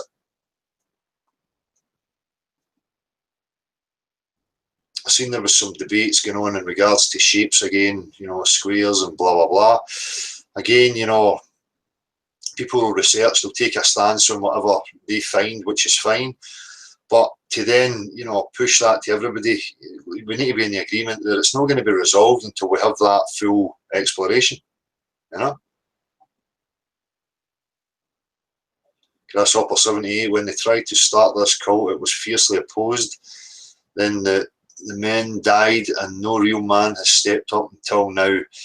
Yeah, no, I'm sure there was a flurry of activity. You know, we've been told that certain people died back in the day, and we've been told the stories about why. But for me, it would be this, because people back then with skills and understandings of reality and applying it, if some clown was to come along to some of these people and start telling them, oh, the Earth's round with big bendy oceans, you know, they're going to get laughed at. You would have to implement that through generations and dispose of people who are standing against it, which for me is probably what's happened. You're quite right to call it a cult. I'm going to continue to call it a cult because that's exactly what it is. If it was scientific and it was, you know, being represented by real science and real scientists, it would be open to discussion without any of this nonsense that we have all experienced in the last 3 years. You know, this opposition to people, you know, willing to pursue the reality that they're living in, asking valid questions. Right? No, they pump out straw men, they get people to adopt it, they program them with these nonsense ideas, and then they come in and attack it with their fucking disciples. Right? And then in the mainstream, ridicule and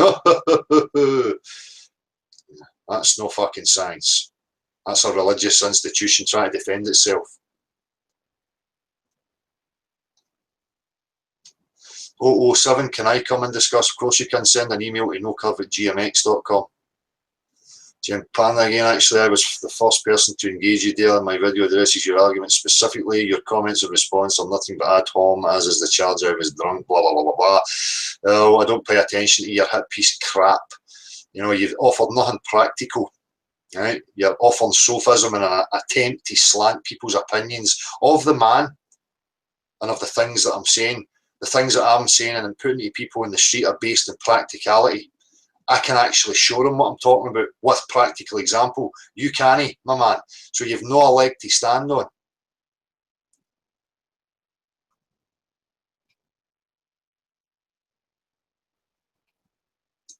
All right, link out to Dire Crow. Cool.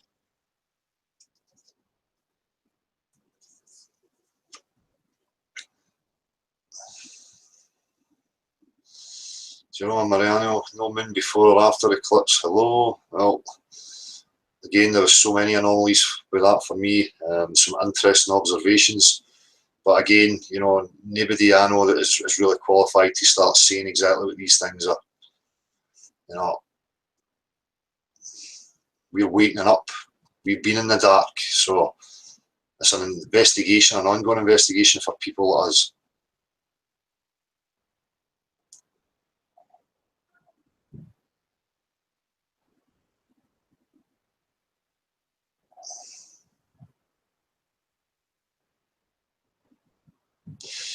Truth spine, knowing the earth is flat is 1%. You're not free until you address the other 99%.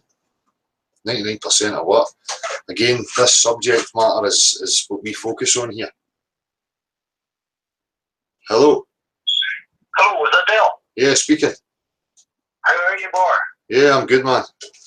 Great. Hey, listen, I just noticed there was a wee bit quiet there, and I thought I'd phone you from Northern Ireland, Derry, and tell you you're doing a great job. I just wanted to make sure that somebody could post a number on the internet, and I could phone it, and it was possible for me to talk to you.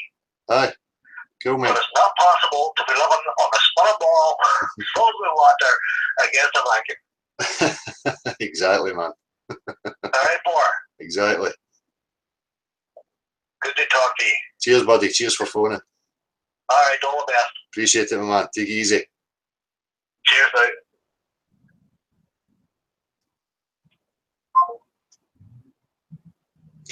It's great, these phone calls. I love hearing from people out there. You know, it just lets us see that people are waking up to this, and that the numbers are starting to, you know, climb. Nope, another phone call. Hello? Hey, is that Dale? Yeah, speaking. Hey, sir, Raymond done a call from Mama. How's things? Yeah, I'm good. Sorry, I missed your name there, bud. Raymond? Raymond, how you doing? Raymond, how you doing, bud? I'm alright, yeah, just wanted to I mean, obviously, one of the top voices involved. I watched your videos all day with the Veterans Council.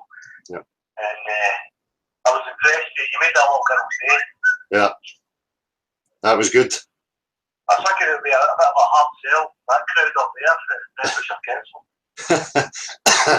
Well, again, you know, for me, mate, it's just about pressing these people. It's not like we're asking them for any answers, but at the same time, you know, they've got to know that people are asking these questions, and them being public representatives, they better start representing the people, you know, and dealing with the issues at hand, you know. What do you think of, I mean, if you look much at Bitcoin and that kind of stuff, you're interested in cryptocurrencies? I've seen a wee bit. I kind of know what it is as a kind of overview, mate, but it's not something I've actually get involved in. I think, I mean, it kind of goes hand in hand to the whole flat off thing. I mean, I kind of see him, I don't know, how long have you been into this? 2015? Aye, 2.5 years, something, 3 years nearly, I think. I'm the same. I mean, I was kind of bouncing around. You know, I think it's on the matrix, we all kind of know something's not right. But you kind of put a finger on it. But flat off was kind of the Rosetta Stone. It kind of puts it all together. Yeah. And it kind of unveils the scope of the deception that we live under. Yeah. That's true, mate. You know, the cryptocurrency kind of goes hand in hand with that, because it's a way to disentangle ourselves with the forces that are tending to keep us like in chains. Yeah. Yeah. So I get kind of concerned that, like, flat off, we initially come into the revelation is mind blowing. Yeah. And it's, as you know yourself, it takes a while to kind of, even for me, to get my head around it. Yeah. And I kind of went back and forth. I was like, it can't be true. It can't possibly be true. But the more and more pieces you put together, I realise that it's not only is it true, but it's the most obvious thing in the world. Yeah. So I think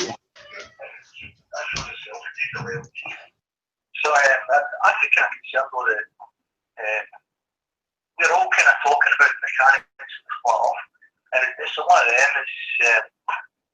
I wonder if they're using the mechanics of the flat off to distract us from the bigger picture that we live in.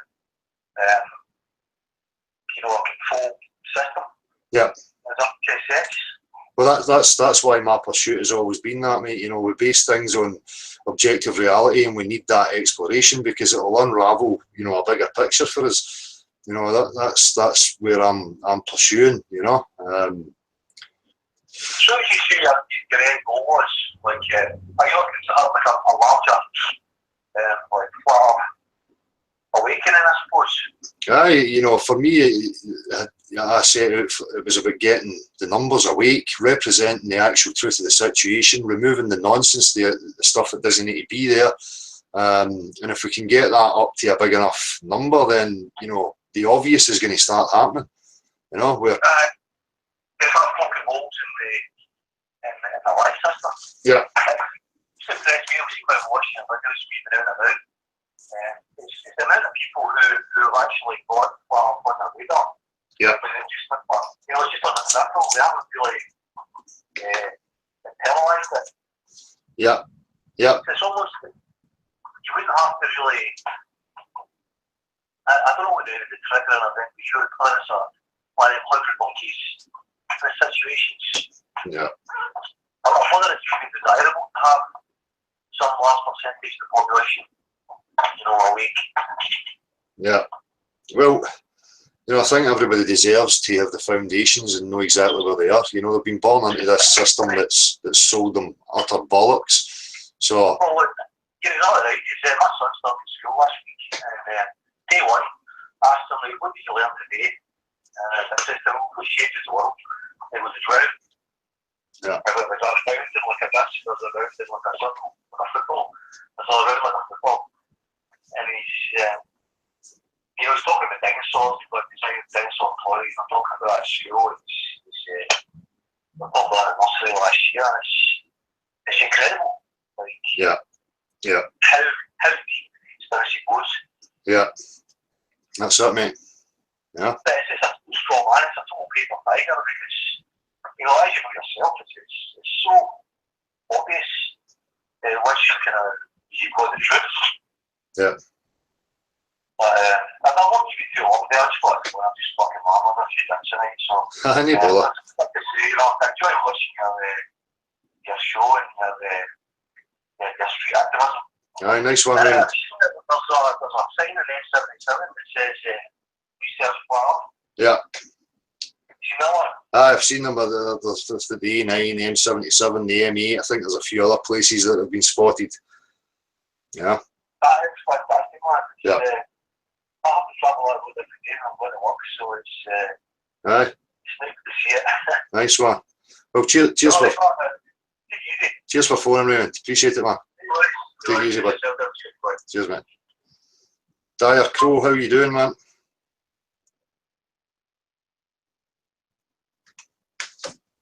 Are you there? Dyer, you'll have to unmute yourself. You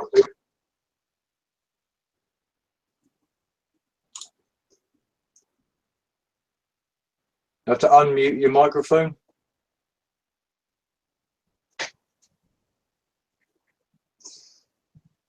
Still muted. I don't know if you're on a phone, if it's different, but there should be a wee microphone sign that's probably red. You just need to click that. Is that it? No. Yeah, that's us. That's us. Got it. What's going on, fellas? Marshall, Gav, Bell, of course. How you doing, everybody? Joan, happy birthday. How you doing, bud? I'm good. I'm good. I'm glad to have finally worked up the nerve to kind of to call in. I'm still a little bit shaky, but I'm gonna try to keep it quick. Aye, don't worry about it, man. You know, I know. Yeah, I know. It's not. Yeah, I know. It's just something. It's not easy for me. I'm one of those guys. I just me and the dogs. It's the only people I feel the only beings I feel comfortable around. I can relate to that, man. Yeah, I was the exact same before I get involved in this. No, yeah, I hear you. I just want to say I really appreciate what you guys have been doing. I really appreciate the channel and the platform, especially you, Del. Let me say, I've been in this, I guess, truth game, if you want to call it that, for about 10 years. You know, it started with 9/11, but I didn't really wake up until 2006. I hit a dead end somewhere, I guess 2013, 2014, where I started to feel, I guess, I'm trying to find the word, like it was going nowhere. It was a circle jerk. It was a lot of talk, a lot of nothing, a lot of people, you know, shaking their fists, but not banging on any doors. You know what I mean? Yeah. And a lot of the things you said, a lot of things you expressed, I've been watching your channel for about, I guess, 3 or 4 months now. And you're the only person to express, well, so far that I've met at that point, to express the same ideas and the same concepts and the same what if type, you know, thinking. You were the first person I've heard to say these things. You know what I mean? Like, you were the first person that really clicked. That every time I propose some of these ideas or some of these concepts or some of these what ifs in, you know, other platforms on Facebook, you know, I was ridiculed, you know, pretty much the same old story. Yeah. You know what I mean? And I felt pretty much isolated. Like I was the only one that, like, you know, how am I the only one to see this? For all these people that are, you know, everybody's looking for aliens and they want to point their fingers at secret societies. And I'm like, yeah, that's all fucking great, but where do we go from here?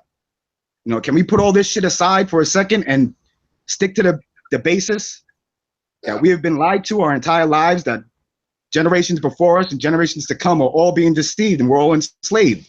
And it's just, you know, it's like people don't even care about that. They just care about being right. They care about their ideas being the one that's the right idea. That's all they care about. They care about being the one voice that spoke the one truth. And sometime in the future, we're going to write fucking books and build monuments to that fucking one idiot on fucking Facebook that said the world is a fucking spoon on a fucking whatever. Like, I'm like, where is this? Like, we're not leaders. We're not, you know, we're just here to spread ideas. We're here to spread knowledge, basically. Because like I like to say, we don't have any knowledge. In my opinion, none of us have any knowledge. We've got a whole lot of ideas. We've got a whole lot of information. But all of that shit has been warped and confused and mishandled and misrepresented so much that it's not knowledge. Yeah. Not in my opinion, at least. No. But No, you're quite right. You know, there's too much of that, you know, ideas thrown in there, and, you know, we were trying to strip it back to basing things on, you know, objective truths, things that we can all verify or falsify, every single one is, you know, and this idolising and celebrityism, these are all mechanisms to hold people back and keep them in servitude, you know. I mean, exactly. It's like you mentioned the other day. It's funny too, because this is one of my favorite books is Animal Farm. George Orwell's. I mean, yeah, Orwell's Animal Farm. Sorry, I'm a little screwed up, but and it's like, what's gonna change? All right, so we prove ourselves right, and we become the leaders, and we position ourselves as leaders. Who's to say we're not gonna do the same bullshit that they were doing to us? Exactly, and that's why it's important to have people with the critical tools that they require, so that never happens. You know, it's very important. But I don't see, like, I'm one of those, I guess people say realist or optimist or pessimist. Like I keep it simple. Yeah. Half full or half empty, the cup is still full of fucking piss. Either way. Exactly. Yep. The cup is. You know what I mean? So this is a substance. Yeah. At this point, for all we know right now, it's piss. Yeah. And piss for the entirety of our lives. So whether you want to look at it half full or half empty is fucking irrelevant. It's irrelevant. Yeah. But I guess I'm kind of waffling. I did have some kind of point somewhere in here, but I get weird sometimes. But like I said, I appreciate you guys a lot. You guys have done a lot, especially Merle. Merle, as I guess. I don't want to call out Merle and say, I guess Merle is kind of weird. I identify with Merle because he's my kind of weird, but Merle has dropped some bombs on this platform, man, that I don't know if people got. I know they hit me hard. I know you and Merle, a conversation between you and Merle, I'm going to be completely honest right now, almost brought me to tears a couple weeks back. More than once, I'll admit. You nearly brought me to tears because it's just, I've rarely, if ever, heard these kinds of profound, I guess you want to call them truths.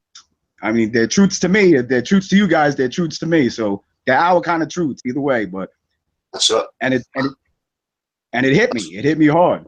It hit me hard. But you know, that's why it's important. I wish I could be. Sorry, I'm sorry. I was just saying. Sorry. I wish I could be as active as you. I don't have the tools. I'm an emotional being, as you like to say, and I have.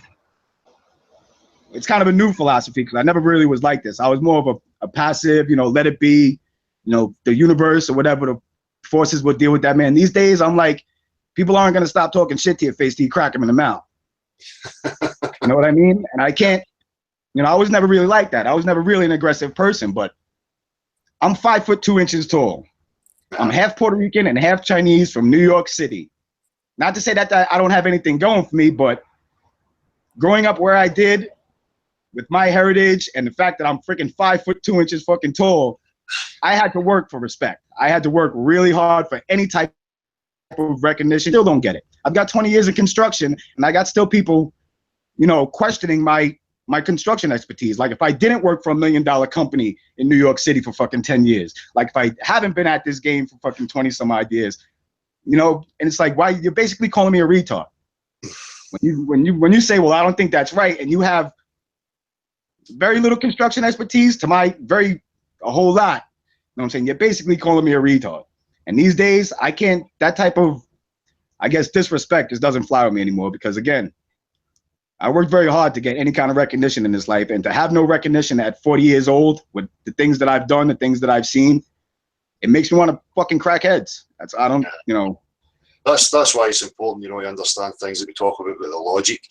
You know, and take strength from that, and knowing that when people enter into these, that you can, you know, walk away with your head held high, knowing that they're flawed in their thinking, you know, rather than, you know, getting emotionally wound up about it. And I know it's difficult, you know, and it's difficult for me as well. I had to learn to channel that the emotions into, you know, understanding and how I can combat it with intellect, you know, rather than just lashing out at people. You know? Mm-hmm. No, I hear that. What I guess I've been described as a passionate person.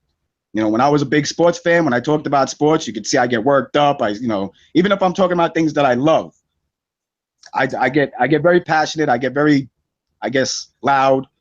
And I know you understand that coming from you got the Scottish heritage, which I understand. I worked with the Irish and Scottish demolition and and cement crew for 3 or 4 years.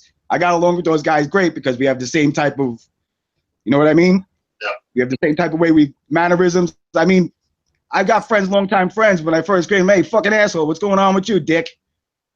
We friends. That's how we talk to each other. That's how friends like people.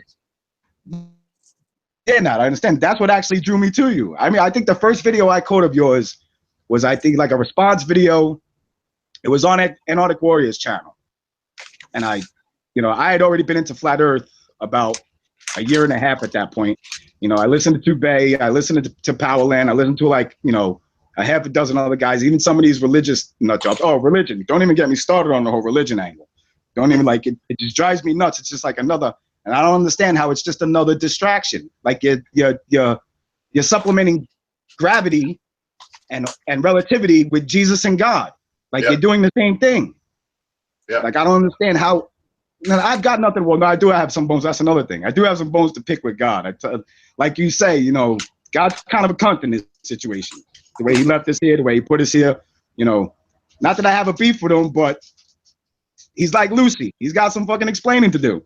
Either way, he's got some. He, she, whatever it is, he's got some explaining to do. This shit is not right. Yeah, well, I've got questions for any of these people who invoke, you know, a loving creator type scenario. You know, I've got some fucking questions for them. You know what I mean? Oh, you don't even want to be around my family. My whole family. Right now, I live in Atlanta, Georgia. We moved down here from New York a couple of years back, and everybody, hold on. Hey, enough. I hear you. Enough. Relax. Sorry. Sorry. All right. I know. But what was I saying? Completely forgot. The dog got me. We're talking about religious. But either way, back to the whole God thing. Let me just leave off with this. In my opinion, no matter who these deceivers are, these secret societies, you want to point the fingers at the Jews, you want to point the fingers at Jesuits, they're all the same entity. They're a kraken with hundreds of tentacles, thousands of suckers, and they're reaching everywhere, and they're infiltrating everything. It's one body with 1,000 tentacles. God help. In my opinion, this whole reality is a large-scale production of the man who would be king. You understand what I mean? They're not gods. They're not demons. They're not freaking interdimensional beings. They're not aliens. They're people. They're people pretending. They're people with knowledge about the world that we do not have, that are pretending to be something that they're not, and deifying them only makes them less, I guess. It's putting into your head that we cannot hurt them, we cannot harm them, we can't get to them. Yeah. You know what I'm saying? We're taking ourselves out of the game before we even step on the field by deifying them. Yep. My opinion. To me, they're human. To me, they bleed and they die just as easy as we do. They may have bigger guns, they may have better technology, but you know, a baseball bat can do just as much harm, in my opinion. Metaphorical baseball bat. Yeah. Totally agree with you, man. Totally agree with you. No.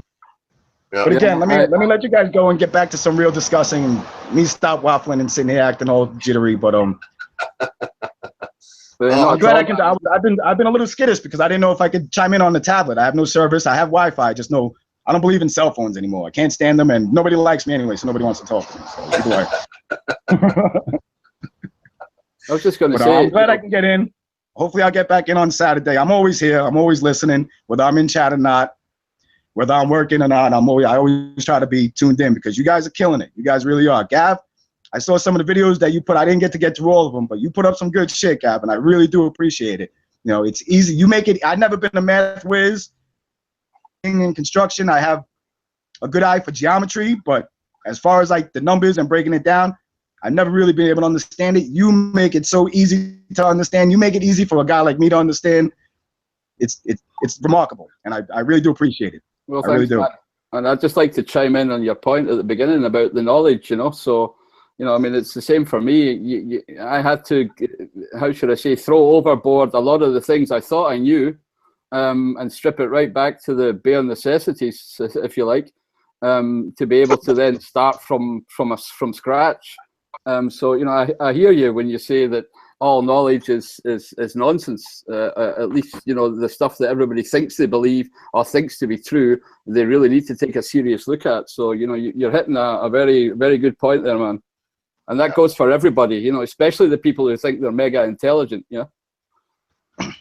Especially. I mean, I have my moments. I have my moments of intelligence, of supreme intelligence, but it's, you know, they're a rarity, and they definitely are outshined by my moments of pure idiocy. So I wouldn't be here if I wasn't an absolute idiot sometimes. At least you know yourself and you're honest, mate, which is the most important. But yeah, I mean, I know my limitations, but when it comes to certain things, when it comes to level, I don't want to hear anything about it. I've laid 1,000 blocks. I've laid hundreds of brick. I've built hundreds of houses, worked on multi-million-dollar job sites. I know fucking level. I can see level from a block and a half away. I'm looking at a brick wall across the street from my house right now, and I can tell you just how off those brick lines are from right here. And I guarantee I'll be within a half an inch every time. So to me, that's indisputable. Yeah. To me, and you're absolutely right. Level is level. Water always finds its level. That's why levels are made with water. It's that simple. That's it. You know, but Yeah, again, it seems to be the simple things in this life that elude people the most. They seem to reach for the more fantastical explanations in this world, other than the base simple of level and the core principles that you guys have been talking about, which is another thing that's been getting me good the last couple of weeks. But either way, again, waffling. I do that.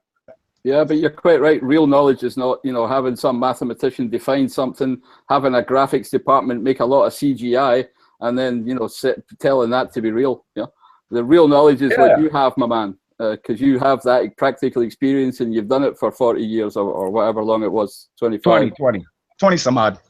Yeah. So I was 15. I'll be 40 next. I'll be 40 in February. So. Yeah, that's it. It's people like yourself with the practical application, the practical experience, you know, that are important. Just as Gav said, know these people who fucking sit with their imagination and coming up with fucking 2 + 2 = 5, you know? I mean, yeah, like that's actually my favorite term in the history of words is practical application. You know how many job sites I've gotten thrown off of for yelling at freaking architects because, you know, how am I supposed to make this work? And real, you could sit there behind your desk and draw up these specs all fucking day long. But if I can't build it, it's not practical application. You need to go back to the drawing board. It's that simple. I've gotten thrown off at least a dozen for calling architects idiots and asked, well, get the fuck out of here. You have no idea what you're talking about. And then you look at some of these buildings and I can see where the architect fucked up and where they made the contractor, you know what I'm saying, fudge like I could see it. I could see it from standing outside of a building. I could see if you got a row of 10 windows and 3 of those windows are too close, you know what I'm saying, and they're not laid out all symmetrically, somebody done fucked up. Somebody messed up in the measurements, you know what I'm saying, and they had to play with it to get it to work. If you got to play with things to get it to work, you done fucked up. Whether it comes out with, no matter what the end result, even though guaranteed the end result, you're always screwing somebody down the line. You know what I'm saying? You change the schematics of a building, you're either screwing the electrician. The electricians are always screwing the carpenters are always screwing the sheetrockers. The sheetrockers are always screwing the mudders. Somebody down the line, their job got a lot harder and a lot more difficult because you fucked up on a simple measurement somewhere down the line. You know, I take that and look at this world, you know what I'm saying? The measurements don't add up. You know what I'm saying? I've seen a lot of examples. I've never been able to run around the world with a fucking tape measure myself, but I've heard plenty of people say the measurements don't add up. So I gotta believe, enough. Hey, I gotta believe somewhere down the line, somebody screwed up on the measurements and somebody's fudging the truth.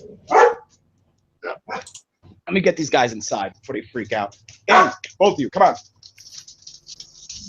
And that's actually a very good point as well, my man, what you said there about, you know, if you take one measurement and you use that as the basis then of further measurements, then your errors, you know, they scale massively very quickly. Yeah. Exactly.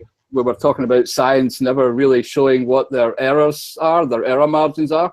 And, you know, that goes in that whole theme as well. You know, you start, you get it wrong further down the line. Absolutely. I mean, even though, you know, at the end it probably works out, I guarantee somebody's job was very hard in trying to fudge the results. You know what I mean? And I guarantee there was a step somewhere in there missed. You know, somewhere down the line. Botch the equations in mathematics afterwards as well to make them fit. It's the same thing, yeah. Somebody gets the Yeah. assumption wrong, they travel down the line, and then some mathematician's got to come in and botch it up with another equation to you know, like let's add refraction or something, you know, to account for the anomalies. It's the same thing. It's Sorry. yeah, no, yeah, you're good. It's literally the same example. Like, I just try to base it on what I know. Measurements screw up and you try to get me to hang something to the wall and your measurements are off, I'm gonna end up putting a screw or a nail into some wiring, some piping. You know what I'm saying? Then you're gonna have a big, huge mess on you. You know, that's just the way I look at it. You screw up on the measurements, then I'm gonna end up fucking somebody else's work up. And then my work can't get done. Yep. But Yeah. Absolutely. not the waffle. So yeah, cheers, man. I just want to touch on your point again about, you know, resonating with Merrill, which is another point which is hugely important.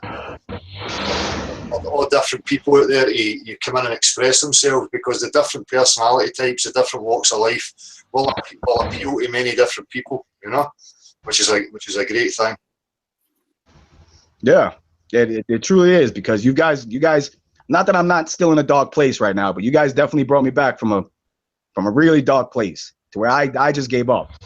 Not that I gave up on searching for the truth, but I gave up on giving a fuck about people and their truths. Like, I just can't. If these people are going to sit here and fight the truth, you know, why am I going to fight for them?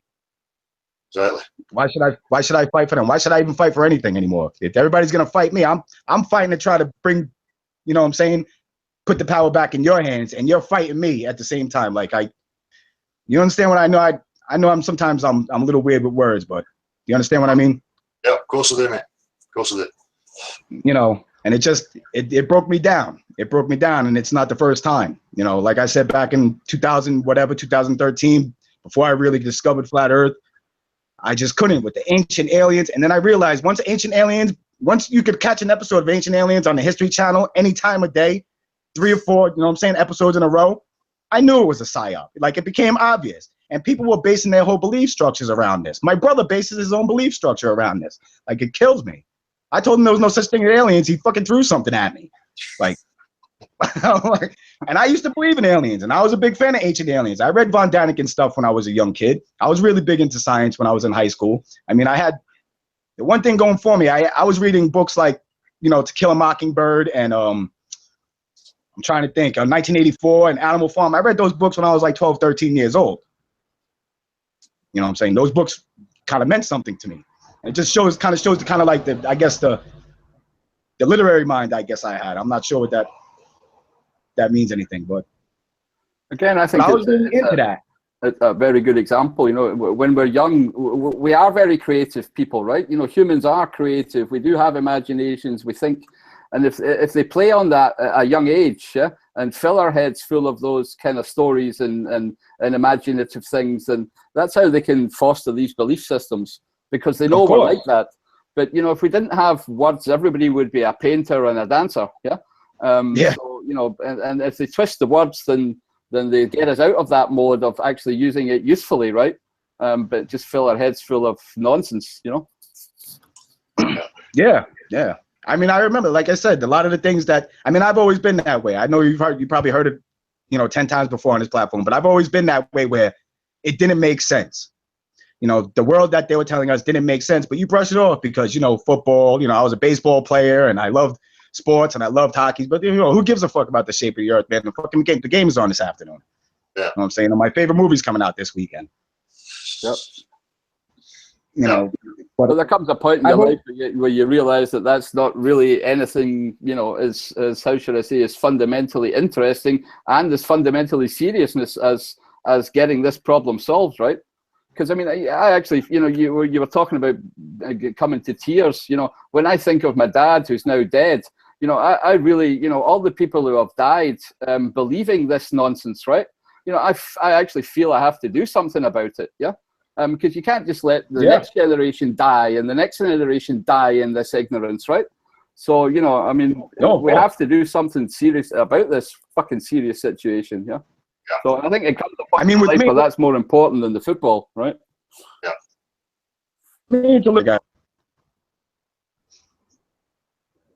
Did we lose him? Yeah. I'm still there. He broke up there. Dude, with me, it's a little bit different because I don't have kids. You know, my father just died recently. Actually, it'll be a year next month. My father died. Like, I don't really have anything to pass on in this world.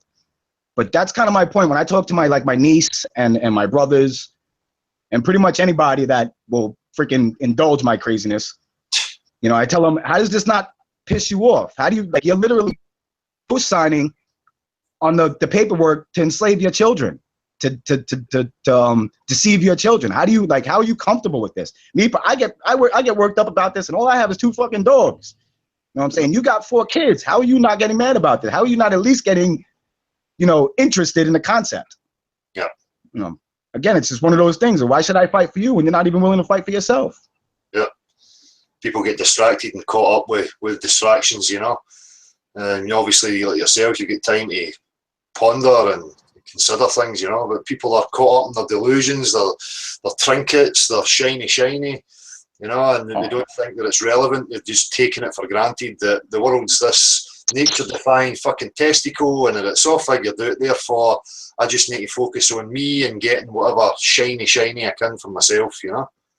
Oh, of course. Like, it hurts me because, you know, I get ragged on a little bit about, you know, my refusal to I guess, join in on the zombie parade.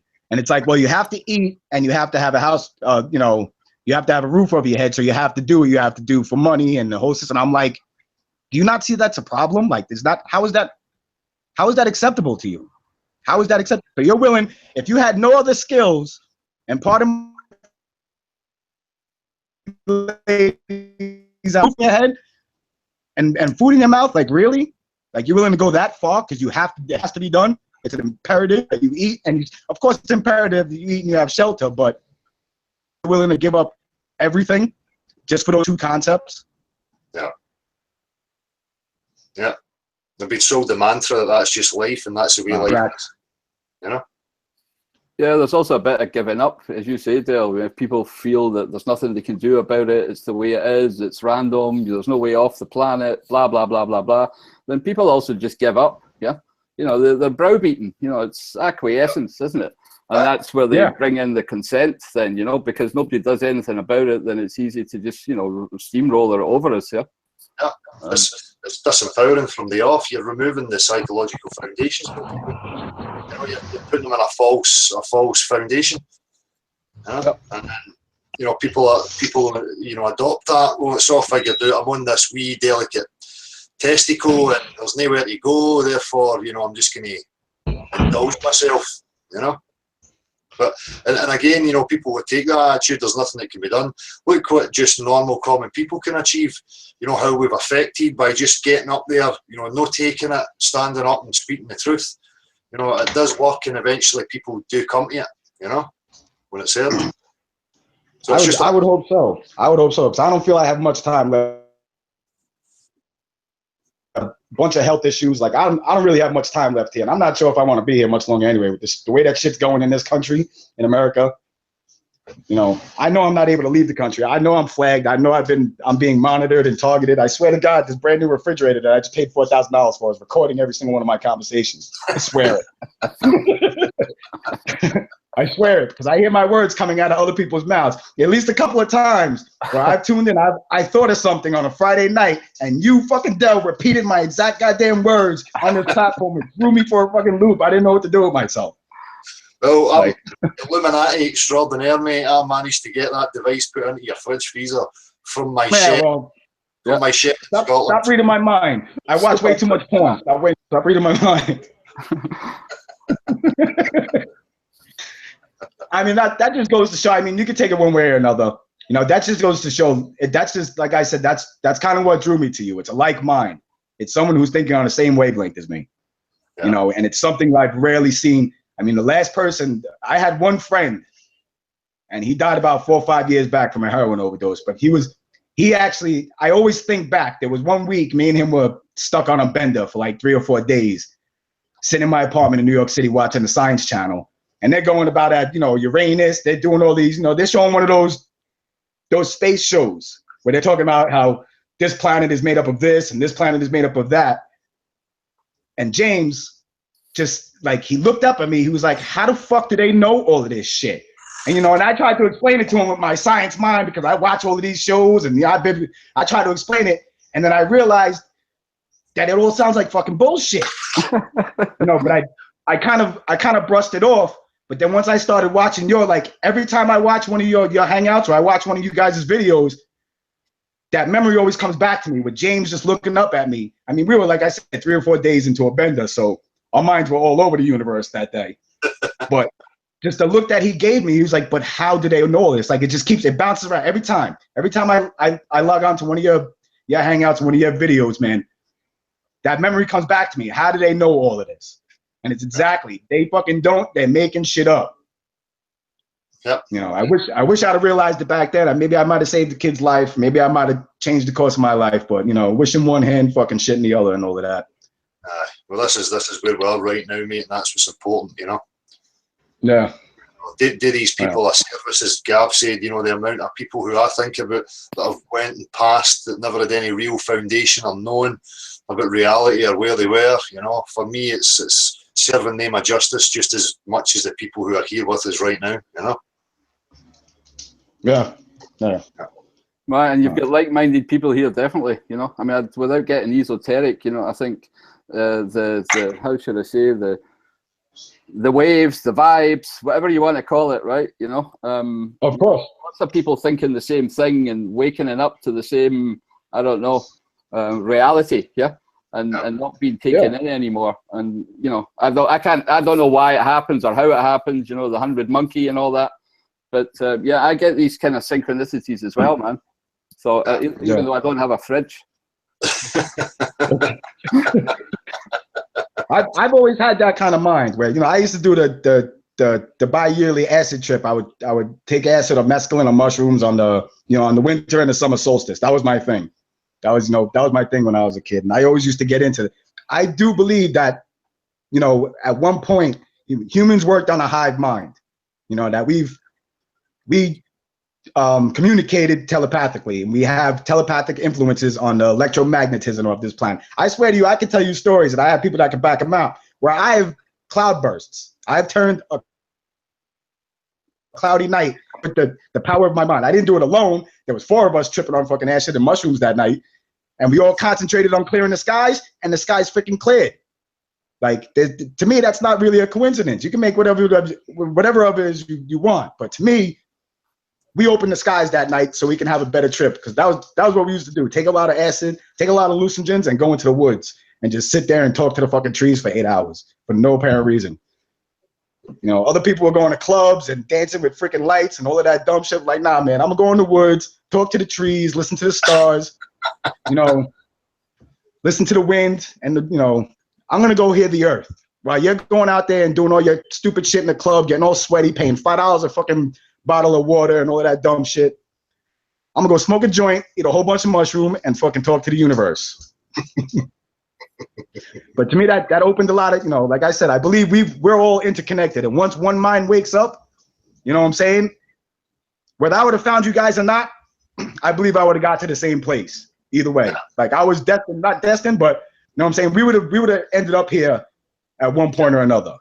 Yeah, I think if you're being honest with yourself and you're pursuing that, you know, you are going to end up here. You know, that's just a fact. You know, and I can concur with that as well. You know, you think things, you say things, and then you hear it from other people, and you know, it's just confirmation that people are, you know, gathering on the same track. You know. Yeah. Absolutely, and I do think everybody should have had at least one psychedelic experience. Yeah, I do think. Oh, without a doubt, without a doubt. I don't like. To me, it was one of the most eye-opening and mind-expanding experiences. So I was just going to say, cloud zapping is also, you know, something that, you know, I can give my own testimony to. That, you know, yes, I've laid on my back and zapped a cloud. You know, done it multiple times. I've predicted it. I've told people I'm going to zap that cloud and it goes away, and they'll confirm it. You know, so these things definitely happen. I don't know how to explain them, but we certainly have an influence on things. The same way that, you know, if somebody's staring at you, you know they're staring at you. You know, if somebody's staring at your back, you'll turn around, you've got that feeling somebody's looking at you.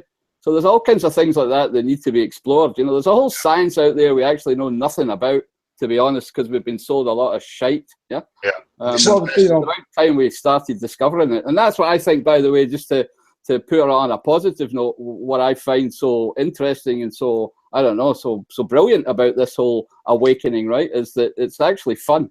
Yeah, it doesn't have to be a depressing experience. I know if you're alone, it maybe seems that way, but I think it's great.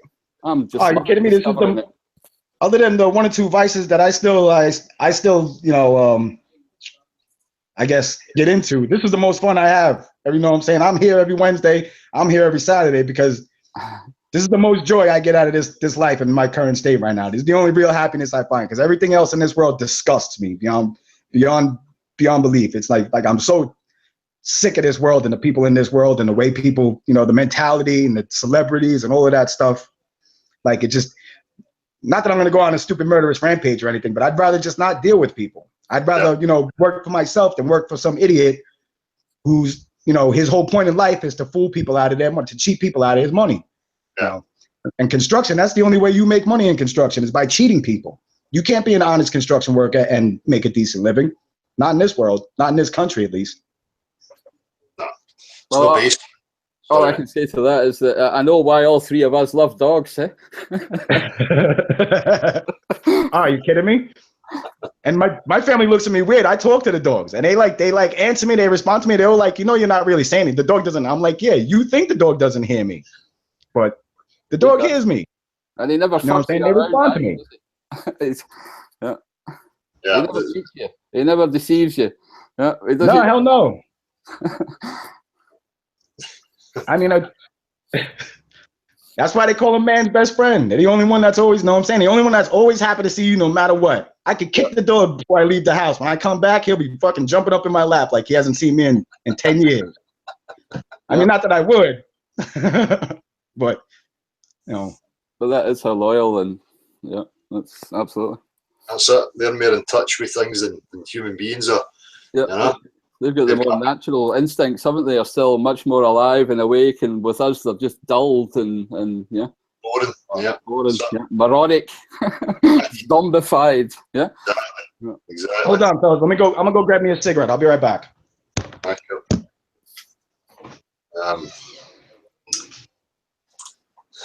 Well, away he comes back. He'll probably just stay for another 5-10 minutes.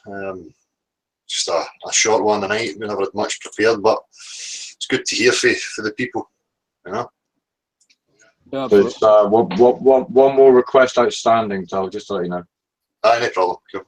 I mean, I can open it up for you guys. Like, I'm good. I'm just glad I got it off my chest. I've been wanting to get in on the chat for a couple of weeks now, and kind of just let you guys know who I am, kind of make myself known. Know that I'm not, one of these guys. I'm not a sniper. I'm not a shill. I'm not here to undermine the movement or whatever. But I'm just here. I'm just here to learn. I'm here to get a new perspective, because that's all I can ask for in this life is a new perspective. Yeah. That's appreciated, man. It's great that you came on. That's good to put a face to the avatar as well. No, but that's what we're looking for, people sharing their experience and what knowledge they have, So that's what the platform's here for, mate. So by all means, use it whenever. I appreciate it, guys. I appreciate you coming on too, man. It's really good to hear your story, your side of the. No doubt. Oh man, if I had time, man, I've got stories that you wouldn't fucking believe. I've actually been president accounted for 3 out of the 4 major terrorist attacks in America. I was there for the first World Trade Center bombing. I was there for 9/11, and I was in Atlanta for the Atlanta Olympic bombing. You're a jinx. You're a jinx. Judge, I think I've been starting to convince myself that I was put on this earth to witness atrocities and just talk about them. Like, that's what I'm here for. I'm not there because I should have died. I could have died. I should have died in all 3, in any one of those events. I definitely, and there's one stupid thing. It's like going across the street and you stop to pick up a penny or some dumb shit. You stop to tie your shoe and a fucking car accident happens right in front of you. And if you hadn't stopped your shoe, you'd have been dead smack in the middle of that car accident, and you'd have been pancaked. It's like kind of like that when it comes to these stupid events. Like, I'm always close enough to death to smell it, taste it, and feel it, but I never really get to enjoy the fruits of, you know what I mean? I never, Well, I'm always a bridesmaid, never a bride. I'm glad you got here, man. I'll let you guys go. Thank you guys a lot. Marshall, Merle, Joan, Lenny, everybody out there. I'm glad to finally get in touch with you guys. I'm always here. So, and I've always been tuned in. Much appreciated, bud. Thanks for coming on. Thank you. Thank you for opening up the platform for me, guys. Keep it up, Del. You're the man. You are a prophet, man. You are a god. You are a leader, at least in my little fucking freaky world. Nah, man, you're a beacon, dude. You're a beacon. That's all you are, is a shining light in a sea of fucking darkness. You know what I'm saying? We're drawn to you, but we're not drawn to follow you. We're just here to fucking to spread your message, to spread your ideals, and kind of make some sense out of this whole fucking game. It's everybody's message, mate. That's it. It's just people representing the objective truths, and that's all that matters. We're how should I say? It's a moving target we're trying to hit, and it's all hands on deck. Well, if you guys ever get the money up together to send a balloon up, I'll be a test dummy, man. I ain't got no kids. Not much family left. Don't worry about it. You ain't got to worry about me. You can send me up. I'll be your crash test dummy for any experiment. You just got to get me out of this stupid country. That's all you got to do. Nice one, buddy. All right, guys. Thanks a lot again, man. Yep. Thank you. Right. How do I get out of it? Just hit the red button, man. Nice one. So that's a link out to 007. 007. Yeah, So James Bond. Or Kubal Kane. Which one is it? I'm fucking James Bond. You're James Bond.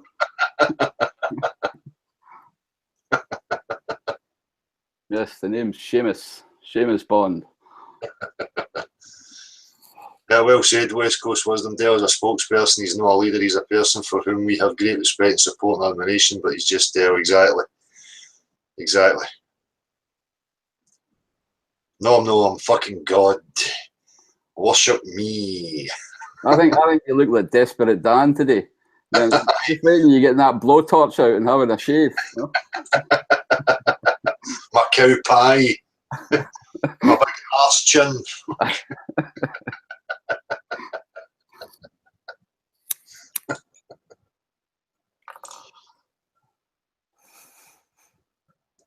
I'm seeing in the chat here. So we're just waiting on another guest arriving. So it's 007 apparently.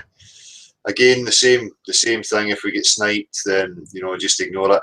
At this time, if we do get sniped, I'm not sure that I'll fire back up and just leave it for Saturday.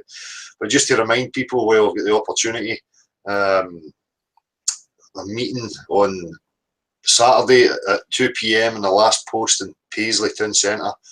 Be great for people to show up. We look forward to having a chat and meeting you. So. What was Meryl saying? Emphasising, reiterating, establishing as much as you need to gain basic clarity to get your bearings with Bravo. It will show slow his train down. P.S. The caller said it. Unveil the scope. Cheers, Meryl.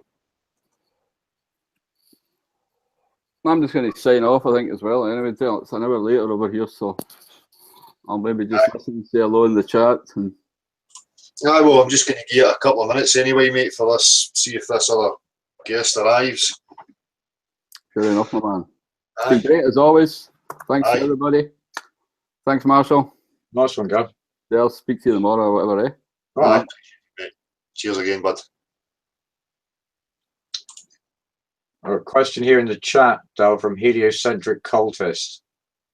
What good can a degree in astrophysics do for someone waking up, for want of a better word?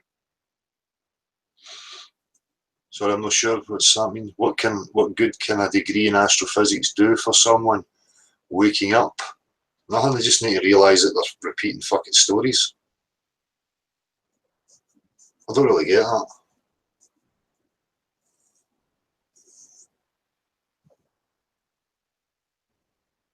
It's actual physics that's important. This is where we live. We don't live up there in the fucking sky.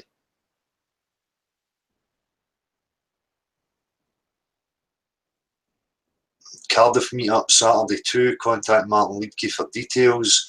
I'm going to be there for sure. Check out link, please. Tinfoil it. Did we mention these other meetings? Did you post anything there? Ah, there you go. They've gone in sporadically throughout the evening, Dol.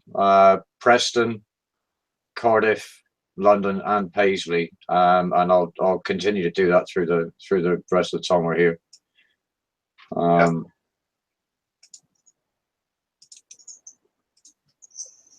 Since Cardiff is Sunday rather than the Saturday, so yeah.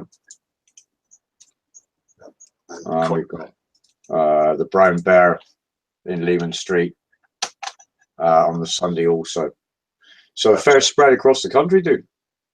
yeah, that'd be nice. I think people will be heading out. I know there's a big event with McGregor and Mayweather on Saturday as well, so I'm sure people will be up for getting out there early and, you know, spending the full day.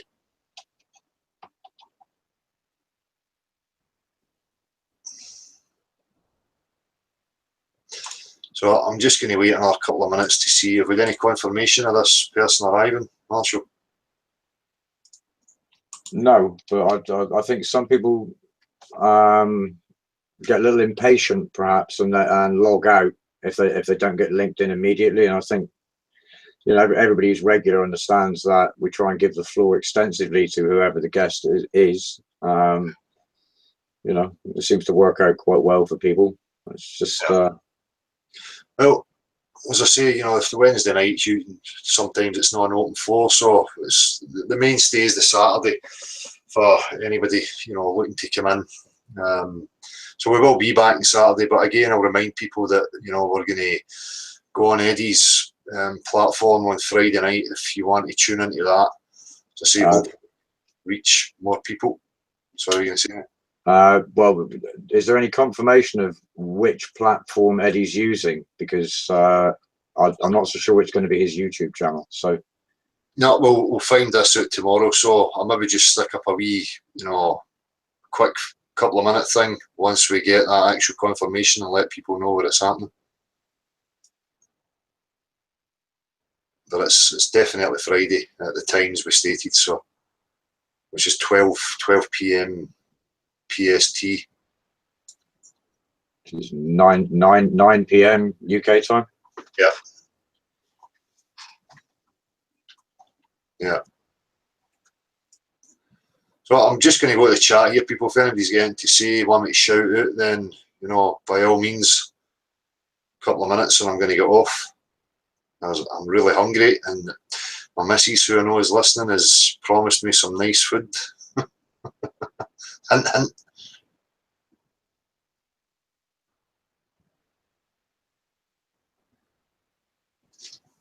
I've got Andy C, man. Your timing's out. You got to wait for Del to leave the room before you start mocking me about singing.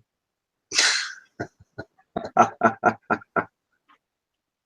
need any excuses, man. You can chant away anytime you like. Yeah, thanks, man. Thanks. Don't encourage him. Fire up that noise box you've got and give us a tune, man. Oh, I can't let the monster loose on the public, dude. That's I've got to be careful with that. Yeah. So if I turn it around, there's a government health warning on the back. Right, we've not got a show here, so I'm just going to sign off.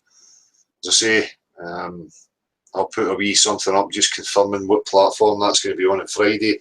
But again, for everybody else out there, we'll be back on Saturday at the usual time, 7:30.